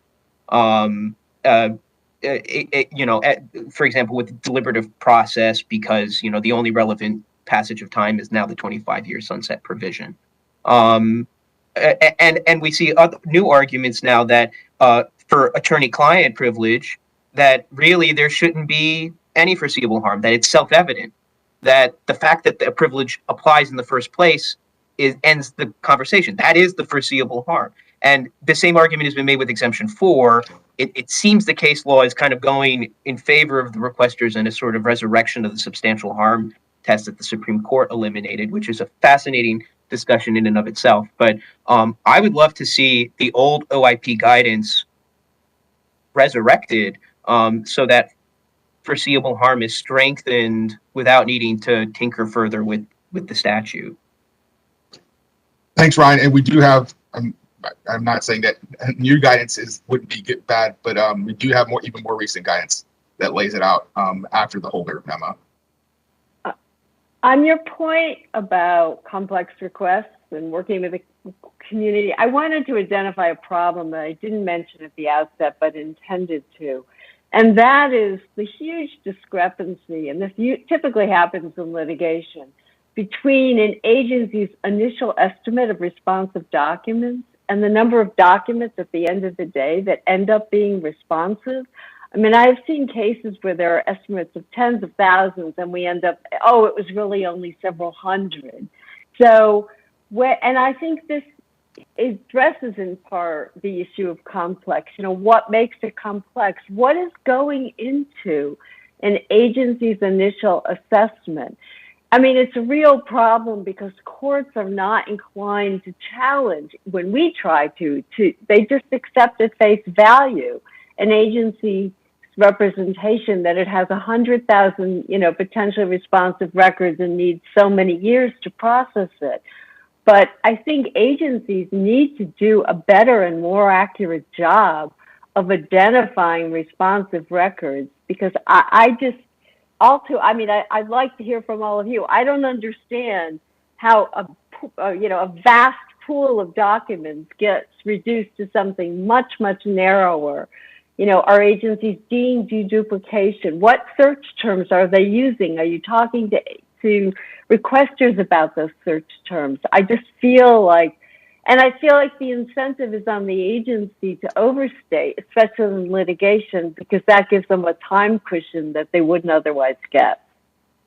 Well, and I would say this is an area where I think communication is key, because I think there's a lot that goes into, and depending on when an agency is looking at the request and the information they have at that time, you know, that really factors into whether they think a request is simple or complex. So it's actually, the track should be fluid. So at intake, you might get a request that on its face looks simple or on its face looks complex. But after you do the search, you understand, well, it doesn't involve that many custodians or it's not that many records. And so that switches. I can tell you, like, the tracks for us are very important so that we can keep the process going. We want it to work for us. But we definitely stress communication to explain to you at any point why something is simple or complex. And as far as like why maybe something, and I don't know, every specific case might be different, but I could think of like one example where, you know, in doing an initial search, we'll probably try to cast a wide net so that we can capture everything that could possibly be responsive and do a very thorough search. But then in reviewing those records for responsiveness, realize that, you know, a lot of them weren't responsive. And so that could be the reason for the discrepancy. But then again, I think that's where communication is key, and I agree with you there. All right. I wanted to mention something that I also intended to mention earlier, but did not, and it goes to this question of responsiveness and responsiveness review. One of the things that we're seeing in litigation that I think is a frustration. It's not all agencies, but it's certainly a number of agencies that we've seen this with, is the conducting of, once you're in litigation. So often, if we're litigating. If we file a lawsuit and we're litigating a case where there hasn't even been a search conducted yet, at that point, a search will be conducted, and then there will be the documents will be processed and reviewed. We're seeing situations where there will be a separate responsiveness review before there's any review for exemptions and withholdings. And that's something that I think has added an additional layer of delay in terms of our clients or our organization getting any records at all. In other words, there's this entire responsiveness review and then a turnaround and then a secondary review. So the same documents are getting reviewed twice, first for responsiveness and then for exemptions. And I would think I've tried to wrap my head around why that's an efficient a process. I think to my mind, you would review a document if it's responsive, you would review it for exemptions at the same time. But I will note that as an issue that we have seen that I would that I for the life of me cannot understand why that's a good practice. All right, I just want to note the time. It's 11:47. We were scheduled to take a break at 11:30. I knew this was going to be a lively conversation. I've polled some of you by chat on the committee to ask if we could skip our break. I've gotten a bunch of thumbs up. I hope everyone else can agree to that because we do still have two folks in queue, Jason and Tom, both of whom promised to be quick. And then we'll move right into our subcommittee report. So, and also I want to remind everyone, Katie has a hard stop at noon. So Jason, you're up next. Thanks. Well, the reason I recommended this panel take place is because you all are extraordinary So are the organizations that you're associated with and other public interest groups. And I would like to see the culture of the government honor public interest groups in their good faith efforts to have access to the people's records.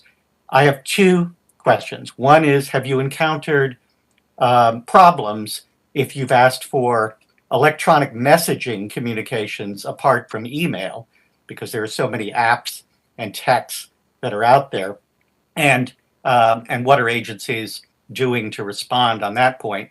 And then secondly, I think you all know that I've been associated with the Capstone email policy for NARA.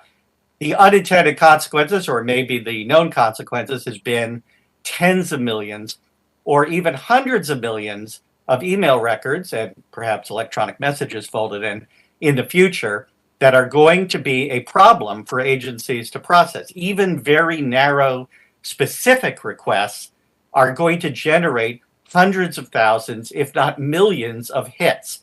And I'd like you all to think about and respond to a strategy that I believe would work, which is that you all in the public interest groups you represent ask as an interim matter to have a sample of those 100,000 hits and look at 100 documents or 500 documents and see what redactions there are, and then make an evaluation as to what should be done with that request. I think that would be a more efficient process. So those are my two questions.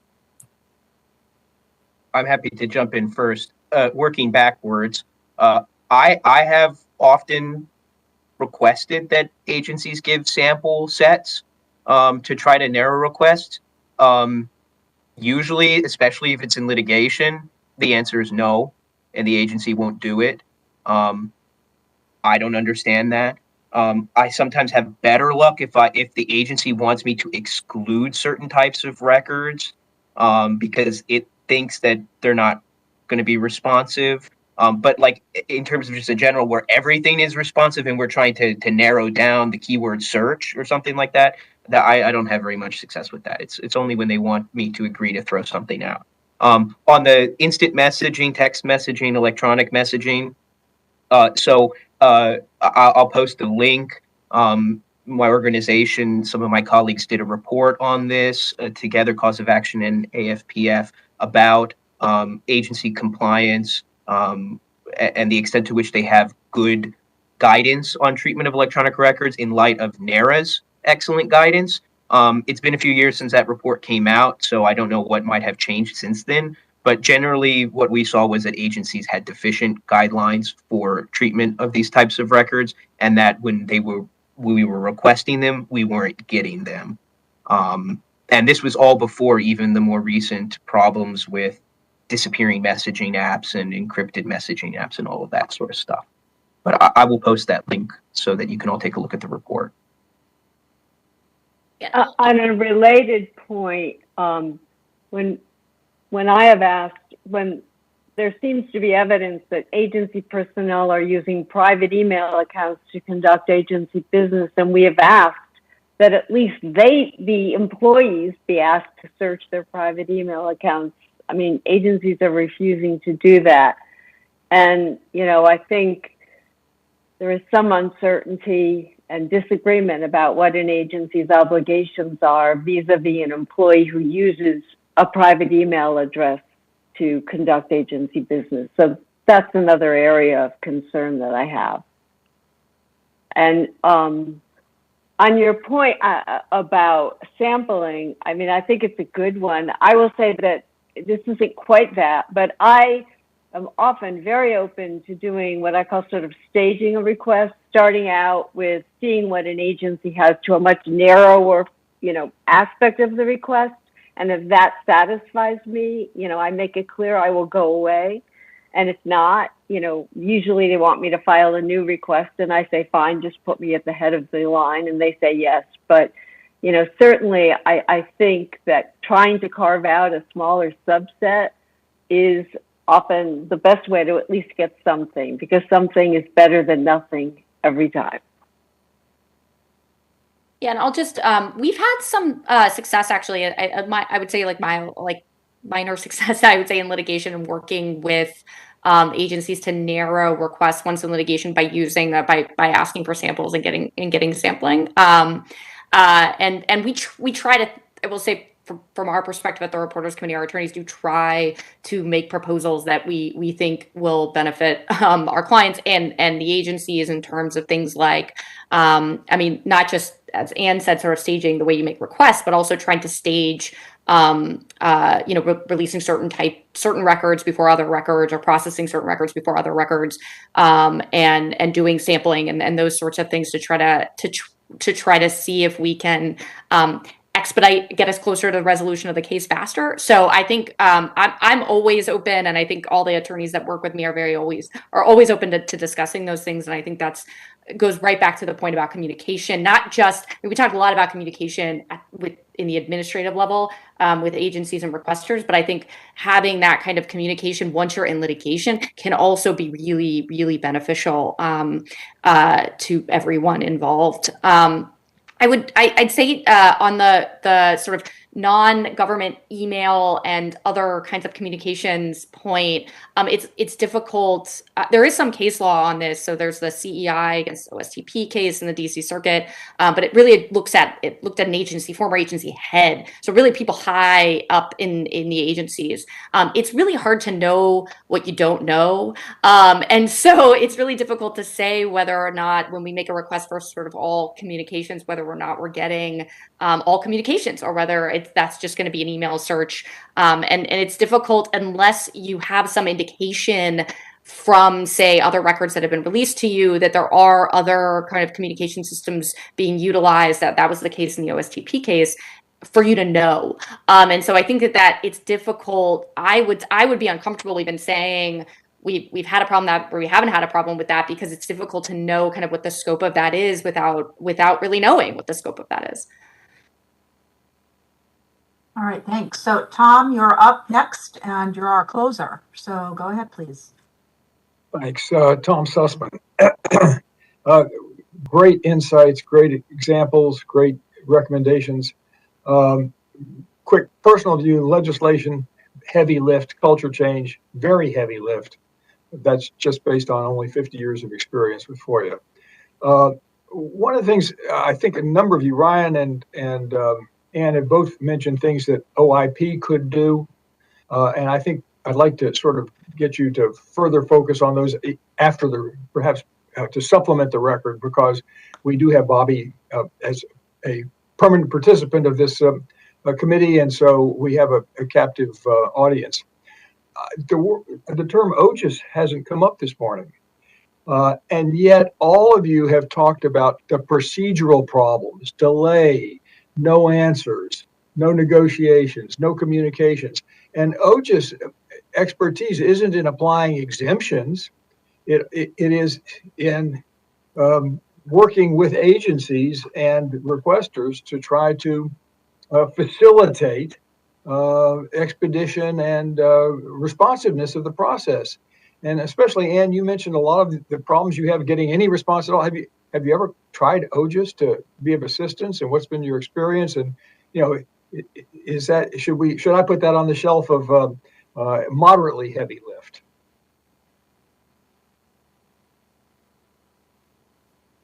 That's a very fair question, and I will admit I haven't in those instances where it's simply trying to get a response from the agency. As I mentioned, like POGO, for example, I mean, I don't do it, they have someone on staff who will periodically, call or write or email an agency and say, what's the status? And they get no response, and they get no response. I mean, we could turn to OGIS. I feel like OGIS then would have to get involved in an awful large number of requests. I guess I've always viewed OGIS as more available. It's not that they're not available for this. It's like a recent, when maybe at the administrative level, you're really stuck on a legal issue that you think the agency is just not seeing correctly. But it's a fair point. I don't know if OGIS wants to get involved on a day-to-day basis with all of these requests, but if they have the resources, it's certainly worth considering. It's certainly, this is Tom again. It certainly seems to me that as opposed to litigation, that's what OGIS was originally established, is to try to, diminish the need to litigate these issues, and we ought to at least give them a chance. So I had mentioned OGIS actually earlier about, with reference to some of the committee's deferred recommendations from past terms, and I think there's a lot of potential with OGIS, and I think the OGIS staff are wonderful. But there are limitations to what OGIS can do. I don't use OGIS. I did when it first started, the mediation stuff. I tried it. And I got a great outcome in one case, and then the agency just never fought. They didn't do anything. So I had to sue anyway, right? Because OGIS can't enforce. Nothing's really binding with the mediation. So unless that changes, and agencies aren't going to want to see that, and OGIS, as it's currently staffed and funded, is, I think it's fair to say, would be incapable of taking on that sort of role. It would need to be tripled, 10, I don't know, not even tripled. It need to increase 10 times to be able to handle that sort of docket. It would just be a completely different type of organization. I'd love to see something like that. Again, maybe that's non-exclusive, right? So to the regular administrative appeal process and litigation and all of that. But there would need to be a lot of change, where I think an easier reform, where OGIS could have it already has authority to issue advisory opinions. I'd love to see that beefed up and to see a lot more, even to the point where members of the public, like there's a formal process for them to request, regardless of whether they're in an active dispute, to request guidance be issued government-wide, and to see that sort of process. But that might start a turf war with OIP, I understand. So, that needs to be worked out in the statute. But I think there's a lot of potential with OGIS. Okay. Well, on that note, I know that, as I said, Katie has a hard stop at noon. We've still got reports that we need to hear from our subcommittees. I just want to thank our wonderful panel. I think we're going to have you guys back, because there's still probably a number of questions that folks haven't had a chance to ask. So please consider that possibility. And please, committee members, join me in a round of applause for our great panel. Thank you. I really appreciate it. Okay, I'm going to... Thank you for having us. Thank you, Anne. Appreciate it. Thanks, Katie, and thanks, Ryan. Okay, I'm going to keep moving. Michelle, could we please go to the next slide? Skip the break slide. So we're going to hear some subcommittee reports now that we've got our 3 subcommittees. I am just extremely pleased with all the work that's already begun among the 3 subcommittees. I just want to commend all the committee members for signing on to join at least one subcommittee. I think Michael Heiss gets the prize. He's a member of all 3. So we should call him out for that as a shining example. But I know a lot of you have done a lot of work already, and I just want to thank you for that. So I'm very excited about what lies ahead. So with that preamble, let me turn it over, please, to Dave Collier and Katrina Pavlikina for Implementation Subcommittee to give a report. And I believe the next slide, Michelle, is their mission statement that they've been working on. Thank you, Alina. I'm Dave Collier. I'm an associate professor at the University of Arizona in journalism. And thank you all. And what a great discussion today. Outstanding. Our subcommittee has gotten rolling, and it's a little different than I think a lot of subcommittees in the past, in that we're really going to take a look at what's happened over the past bunch of terms from the start and assess and see what's been accomplished and what still needs to be followed up on. So we are starting to develop working groups. Hopefully I'll have those in the next month, and rolling. Go ahead and go to the next slide. And it's hard to say what we'll end up with because it could change as we go. But those are just some of the things that maybe we hope to finish the term with. We'd like to summarize everything for ourselves and future terms, and everybody else. I mean, we have 51 recommendations that have been put forth since the start of this committee, and so that's something that is worth boiling down. I think we also would like to highlight some of the positive outcomes of this work over the years, and what should be what agencies might want to take notice of, and see that their fellow agencies have used successfully, and make recommendations for what still has to be done. OGIS has done a great job putting these 51 recommendations on its dashboard, on its website.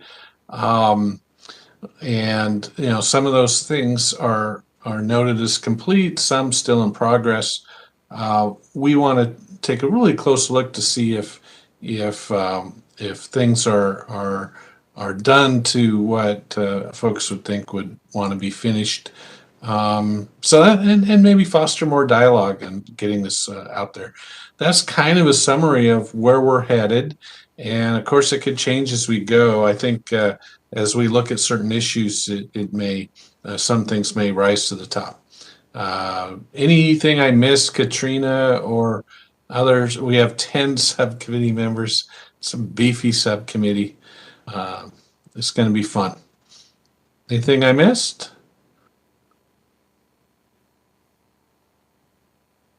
All right. Thank you, everybody. Good times. Okay, thanks very much, Dave. Kirsten, did you want to intercede with a comment? Sure. This is Kirsten Mitchell, designated federal officer. I just wanted to point out that we have published 2 assessments, and the dashboard is not yet updated. So and both of these were in response to prior FOIA Advisory Committee recommendations. One is 2020-01, our assessment of agency FOIA websites. We published that this week, and the other one, 2020-07, was about FOIA in agency performance plans that I believe we published at the end of September. And as I said, the dashboard has not yet been updated, but we will work on that very soon. So thank you. Okay, great. Thanks for that update. Okay, let's shift gears to the Modernization Subcommittee. We have Jason Barron and Gorka Garcia-Molina as our 2 co-chairs. I don't know who's going to be doing the speaking, so over to both of you.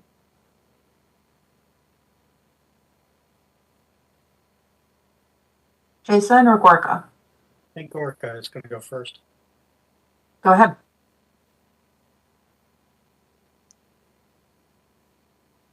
Gorka, you're on mute.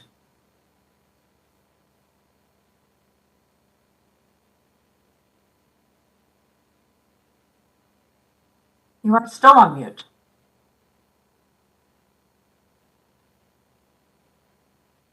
Gorka, you are muted. You may go ahead.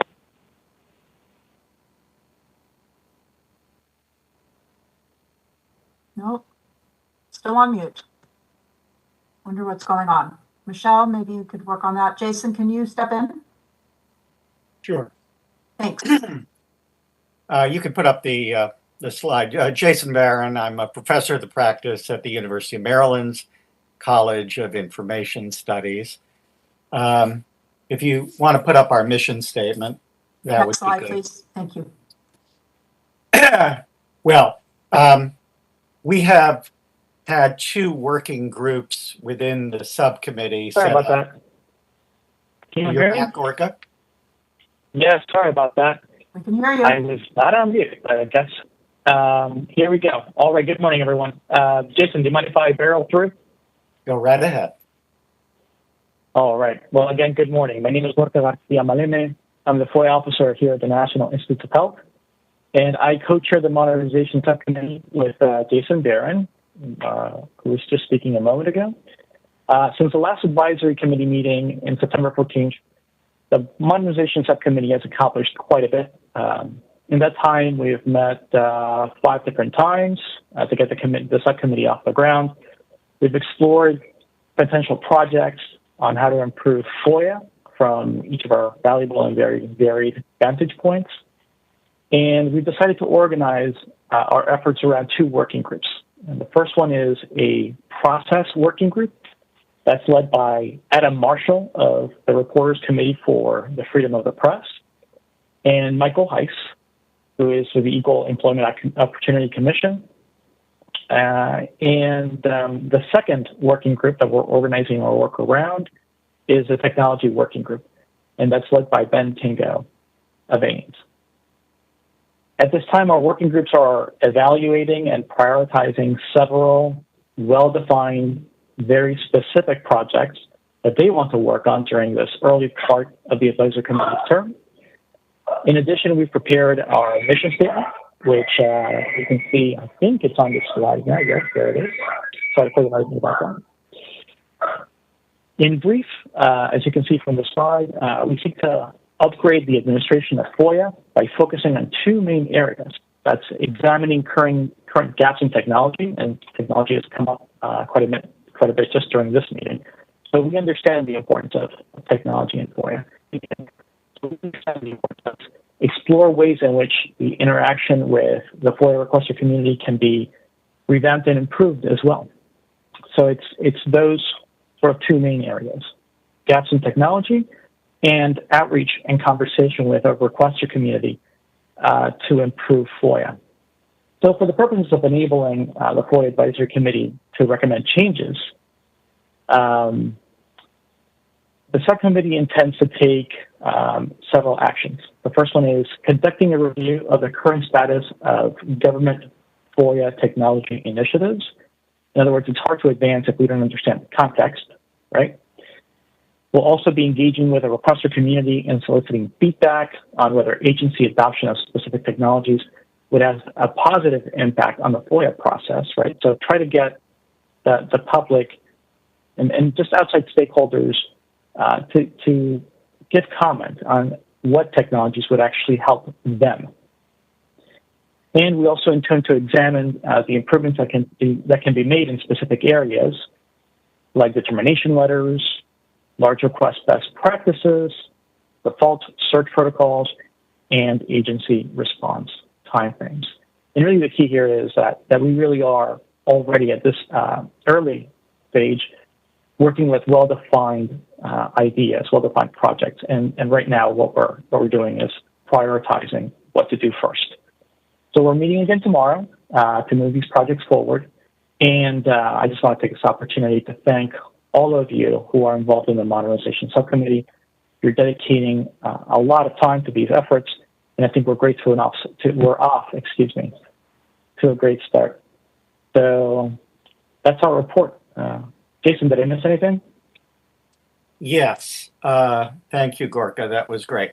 I want to say something that, as Alina knows, and many of you know, the FOIA Advisory Committee really had its origins in the second U.S. Open Government National Action Plan that recommended the establishment of a FOIA Modernization Advisory Committee. And so I was pleasantly surprised that the word modernization was there from the start.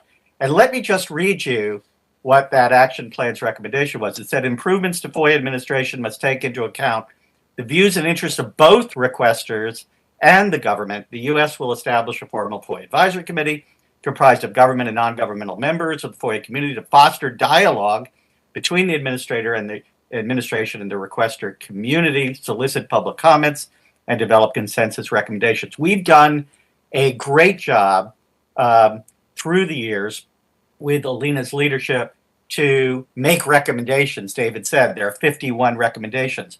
What I think our modernization subcommittee would like to do, in addition to think about thinking about additional recommendations is to really focus on the citizen engagement part, the dialogue with the requester community. I know Alex Howard has pushed that in subcommittee, and I support it wholeheartedly. The outreach from this advisory committee as a whole to the requester community and to get a dialogue in that way, I think is something that we should have in mind during this term. And so on the subcommittee, we are thinking about an outreach that consists of perhaps interviews, a survey, and a general request to the public at large for comments. And I would say to all those listening, watching, that we do seek your input this term as part of what you believe modernization of the FOIA would entail. And we will be conducting that outreach along with all of the other activities that Gorka mentioned. All right. Thank you very much, Jason. If that concludes your subcommittee report, I'm going to move to, last but not least, the Resources Subcommittee. Ginger, Quintero McCall, and Paul Chalmers are our co-chairs. Ginger and Paul, over to you. Thank you, Alina. First of all, we are in fact the subcommittee with the least number of members, so we would love to have a few more. I heard a couple people speak to the resources issue during this meeting. Some of you seem to have a particular zeal or passion for it, so please feel free to join us. We met to brainstorm some ideas about where to begin, and we thought that the most useful place to begin would be to conduct a survey of FOIA officials in the government. We want to do to look at people at a variety of levels of leadership. So we are working with Alina and her office to brainstorm a list of officials that we will then go and do one-on-one interviews with. We had done this before in a previous iteration of the FOIA Advisory Committee, and we found it to be fruitful. So we think this would be a good place to start and potentially to follow up with a survey. But first to start with these interviews with more open-ended questions. Over the next few weeks, we're going to start brainstorming the questions, and then we're going to begin conducting the interviews. We talked in our meeting about, what can we do about resources legislatively? What can we do via OMB memo or executive order? But first, we want to try to gather some more information before we start thinking about where we would want to make recommendations. So that is our plan going forward. Paul, did you have anything to add to that? Yeah, I was going to say that we heard from the panelists today that resources are an issue, and I think most of us who are on the government side know that resources can definitely be a challenge. Due to, in large part, prior work by prior iterations of the committee, there are some things that are available. There's now a job series of government information specialists that are available to do FOIA work. There are technologies that are out there, and we've got another subcommittee that's looking into technology as well. And the challenge is figuring out what do specific agencies need in order to meet their needs, and is there something that we can do to help them figure that out, and then to go get what they need. So that's kind of how I think one of the challenges is that this subcommittee will be looking into. We're more than willing to hear what anybody has to say if they've got some constructive suggestions along either of those lines of thought. Okay, thanks, Paul, and thanks, Ginger. I definitely want to echo Ginger's comments. They could definitely use a couple more volunteers, so don't be shy. And Ginger's doing a great job of trying to coordinate the next meetings. And not to put you on the spot, Ginger and Paul, but you guys are working on a mission statement that hopefully will be available maybe early next year. Yeah, I'm going to take a stab at it today or tomorrow. Sorry, I've been sick. Terrific. I'm so sorry, but that's terrific. Thank you very much. I want to just ask, do any of the committee members have questions for any of the subcommittees? Anything that spurred any questions that might have come up as everyone was presenting? Michael. Thank you. This is Michael Heiss of the EEOC. The three folks that spoke to us today, they mentioned this, changing the culture, and which I found really fascinating. And I'm not sure. Okay, here's my question. What subcommittee would like a culture change be in? I mean, is it resources? Is it modernization? Is it implementation?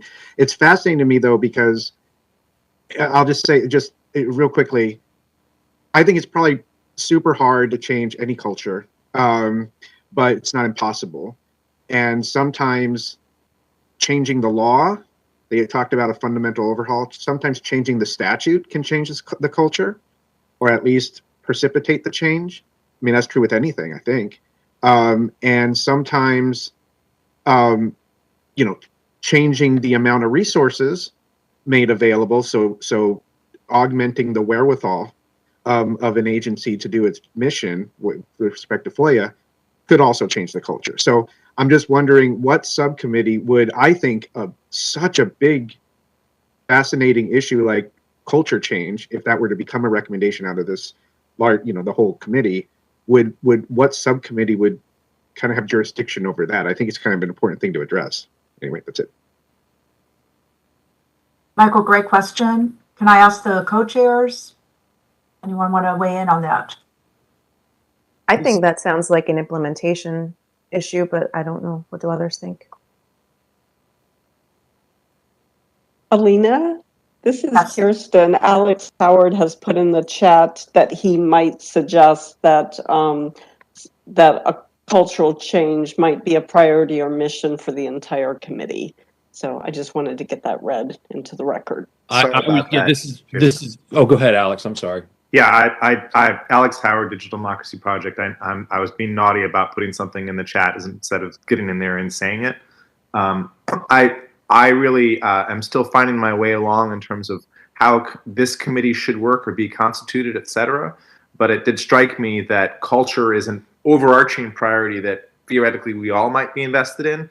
That said, I would plus one what Ginger said about implementation, because I'd say implementing a Freedom of Information Act is really about culture change. It's certainly true about open government writ large. And I was very grateful to Jason for noting that this committee's existence is the result of a second national action plan for open government back in the Obama administration, when there was leadership from the top that said open government was something that's so important to us that we want to create an entity that has civil society next to FOIA officers hosted at archives, with DOJ being part of it, to have an ongoing place to push on FOIA. And I think it's one of the most concrete outcomes from an open government plan that I can point to. And that the thing that we might all be looking to and asking is, why haven't we been involved in the open government plan co-creation process for the United States government over the last year? I think we all could collectively be pushing on the administration for it to lead on culture change, knowing that the 12 of us, with theoretically OIP and OGIS abstaining, probably can't do that on our own, although I'm looking forward to working with you to see what we can do. All right, thanks, Alex. I think, Mende, did you want to make a comment? Yeah, really quick, I agree with Alex that I think culture kind of permeates all of the subcommittees. But thinking about what Ann said as well, I can definitely see it also playing a part with resources, not to give resources more work, but it seems like there have been practices adapted because of a lack of resources, that agencies are trying to find ways to work to deal with this that are, causing challenges and difficulties. And I think that's common with organizations. They adapt strategies when they lack resources that build into the culture of how they look at incoming requests. So definitely make a push for resources. Okay. All right, Ginger and Paul, you guys will take that under advisement and discuss it at the next subcommittee meeting. Thank you so much. I really appreciate that. If I don't have anyone else jumping up and down, I'd like to move to the last part of our meeting, to public comments section.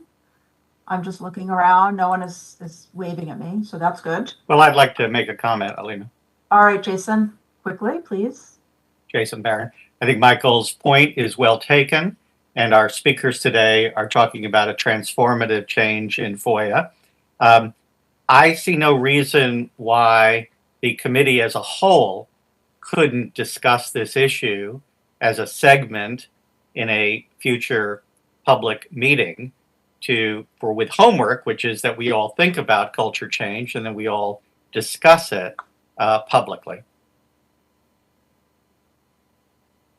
Okay, Jason has issued a challenge to everyone. So we can certainly put it on the agenda for our next committee meeting in March of next year. But I do encourage the subcommittees to also discuss this issue because I think it's important. Thank you. Okay, just want to move things along. We have reached the public comments part of our committee meeting. We look forward to hearing from any non-committee participants at this point who have ideas or comments to share, particularly focused on the topics that we've discussed today. All oral comments are captured in the transcript of the meeting, so we will post the transcript as soon as it's available. Oral comments are also captured in the NARA YouTube recording and are available on the NARA YouTube channel for later viewing. Just a reminder, public comments are limited to 3 minutes per person. First, I want to ask my colleagues, Dan and Kirsten, to let me know and let all of us know if we've received any questions or comments via WebEx chat during the course of our meeting that need to be read out loud. So, Alina, this is Kirsten. We've had quite a number of chat comments from our dedicated attendee, Mr. Hammond. He's submitted quite a number of written public comments to the advisory committee, and those comments are posted on the OGIS website. The only other thing I will say before turning it over to Dan is that just as a reminder to everyone tuning in, working groups of the FOIA Advisory Committee consist of advisory committee members. So that is all I have. Dan? Anything Hi. else? We had a comment from Andrea, who works for a large water utility. This commenter suggested that a platform or portal from which FOIA requesters could get information would be a good idea, would be useful for their job. This is an idea referenced by Carmen Collins, and the commenter suggests that the FOIA platform or a graphical user interface for communication could include uploading documents and timelines, as well as the status of requests. So, Just to intercede, this is Carmen with DOD. I did not suggest that. Oh. Just to clear that, I don't know, as I was speaking maybe, but I don't believe I did, just to make sure. Oh, excuse us, I'm sorry. No problem at all. Okay, thanks very much. Dan, anything else? That's all we have captured. Okay. Michelle, can I ask you to provide instructions to any of our listeners who would like to make comments via telephone? Yes, absolutely. To present an oral comment via WebEx audio, please click the raise hand icon on your WebEx screen, which is located above the chat panel on the right, to place yourself in the question queue. If you are connected to today's webinar via phone audio, please dial #2 on your telephone keypad to enter the comment queue. As we enter the public comment session, please limit your comments to 3 minutes. Once your 3 minutes expires, we will mute your line and move on to the next commenter. Each individual will be limited to 3 minutes. Okay, thank you, Michelle. Do we have anyone waiting to be heard on the telephone lines? Yes, we do. Go ahead and unmute. Caller, your line is unmuted. You may go ahead. Yes, good morning. This is Bob Hammond. So life is good, family, new puppy at home, grandkids excited about Christmas. Meanwhile, FOIA is on life support and is going the wrong direction due to complete lack of FOIA compliance oversight by DOJ, OIP, and OGIS, and no mediation whatsoever by OGIS despite their misleading and inaccurate reports to Congress and the President. Bobby and Alina, please provide full funding figures to this committee. U.S. Associate Attorney Vanita Gupta and Acting Archivist Deborah Wall, please find money now where certain functions need to go elsewhere. Agencies should include line item budgets in their annual budgets which holds agency heads accountable. I've talked to Congress. They're very excited about seeing that. Put it in there, say what you're going to do with it, and we'll see if you get it next year. Without effective oversight, certain agencies engage in massive false FOIA reporting, violations of law, and fraud. Annual FOIA reports, their raw data, and FOIA.gov data are massively false and unusable for any purpose, including GAO testimony to Congress. Bobby Calabian, yes or no, no filibuster. Is it DOJ policy not to defend agencies where no foreseeable harm is articulated? Yes or no? That is in the AG's guideline. That is the department's policy. See my multiple public comment presentations of foreseeable harm standard. I'm extremely interested in working with the committee on this. Bobby, new subject. Is there any circumstance where an individualized tracking number is not required for a FOIA request that will take more than 20 days to process? Your website says individualized tracking numbers are mandatory. Yes or no? Individual tracking numbers are required for any request that goes beyond, it's not responding within 10 days. As a matter of administrative, so we ask agencies to provide, they provide a number for each request. Got it. Not ask, it's mandatory, and it's in the FOIA statute. Absent OGIS mediation, costly litigation ensues, and it's on the rise. I have been in court seeking Walter Reed National Military Medical Center's FY 2013 annual FOIA reports for nearly 7 years with no end to litigation in sight unless all involved parties reach agreement on the 21st. This includes Walter Reed and Navy BUMED FOIA officers, that's BUMED, Judy Bazell and Della Garcia, Walter Reed's Mail Services Supervisor, Mickey Gully, and DOD's Chief FOIA Officer. Alina, new subject. Yes or no, no filibuster. Is Navy required to provide me estimated completion dates for my FOIA requests and appeals? Yes or no? If you have requested an estimated date of completion, yes, the statute requires that the agency provide you an estimated date of completion. Okay, so Ms. Sema, you unlawfully refused mediation without even contacting Navy. Mr. Hammond, thank you very much for your comments. Your 3 minutes have expired, sir. Thank you. All right, we are moving on to the next commenter in queue. If you're ready. Caller, your line is unmuted. You may go ahead and make your comment. Thank you. This is Steve Buckley. I want to make sure you can hear me. Yes, we can hear you. Okay, thank you very much. Yes, Steve Buckley. Former federal employee, 25 years in DC. Over that time, I worked at 5 different federal agencies, and a lot of it had to do with public engagement. The idea being that citizens who are being affected by government decisions, infrastructure projects being one example, need to be informed and engaged in that decision-making process. And so I'm a NEPA nerd. Somebody was saying earlier they were a FOIA geek. To me, it's peanut butter and chocolate. They go together, and being informed and engaged go hand in hand. You can't be one and not the other. So anyway, I wanted to endorse and reemphasize what Alex Howard said earlier about an opportunity, a window of opportunity here, which opens occasionally for open government. The National Action Plan version 5.0 is being drafted, and comments are due tomorrow, I guess by close of business, or maybe 11:59 p.m. Eastern time, whenever. And so anyway, open.usa.gov is the link to that. I would say go there to the session, public engagement. There's a link there to the session on Tuesday. And if you scroll down, you'll actually find an email list, a public email list. And I would encourage anyone here who is listening, who has any thoughts on how transparency and FOIA and so forth complement the whole open government ecosystem, to put their thoughts there, and also read other people's thoughts, including Alex's.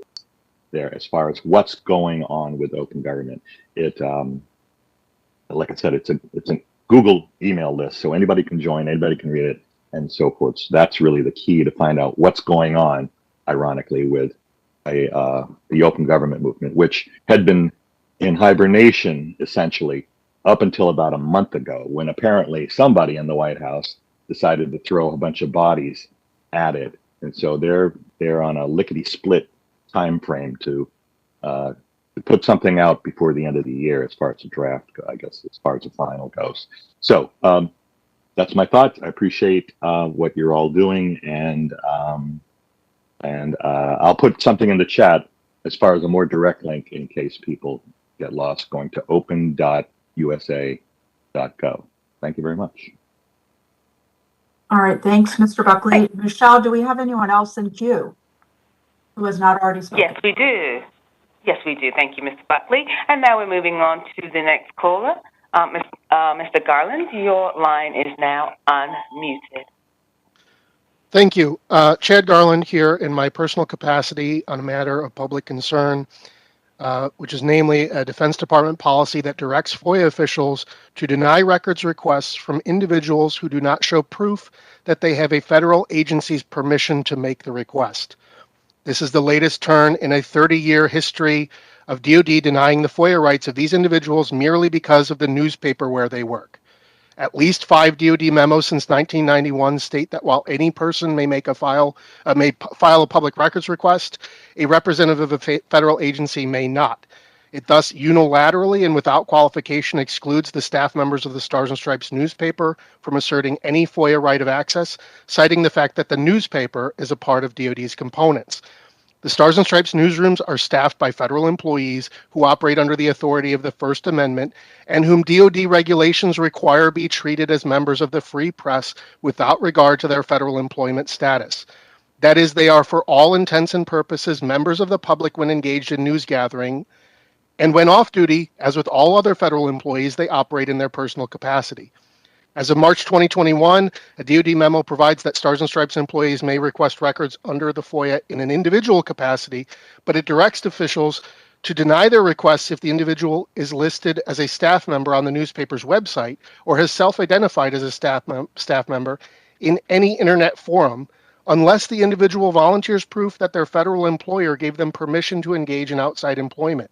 It does not matter whether the individual claims to be employed by Stars and Stripes or any outside organization, and the policy applies whether or not the individual seeks media request or privileges, or regardless of their express and explicit certification that they are seeking records under their own personal FOIA rights.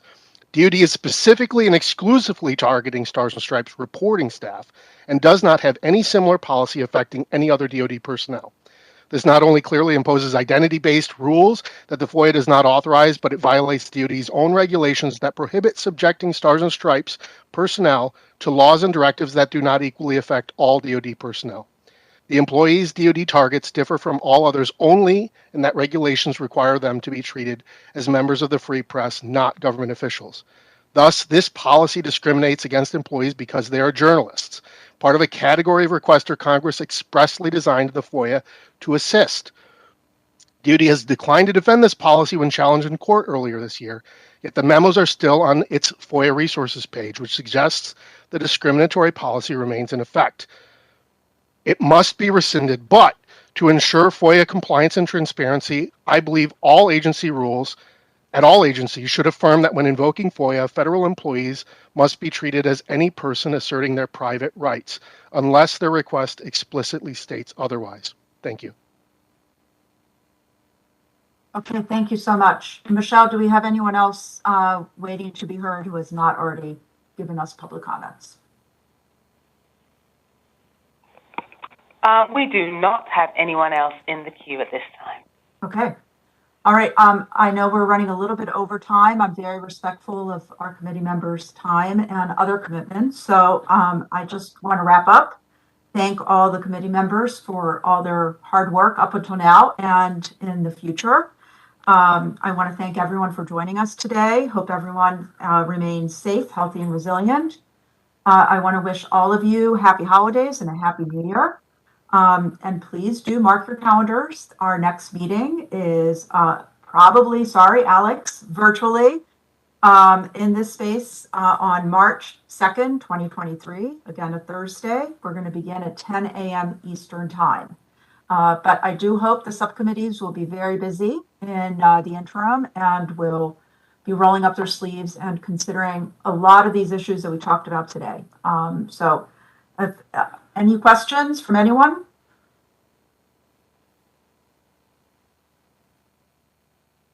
Not hearing any questions. We stand adjourned. Thank you very much.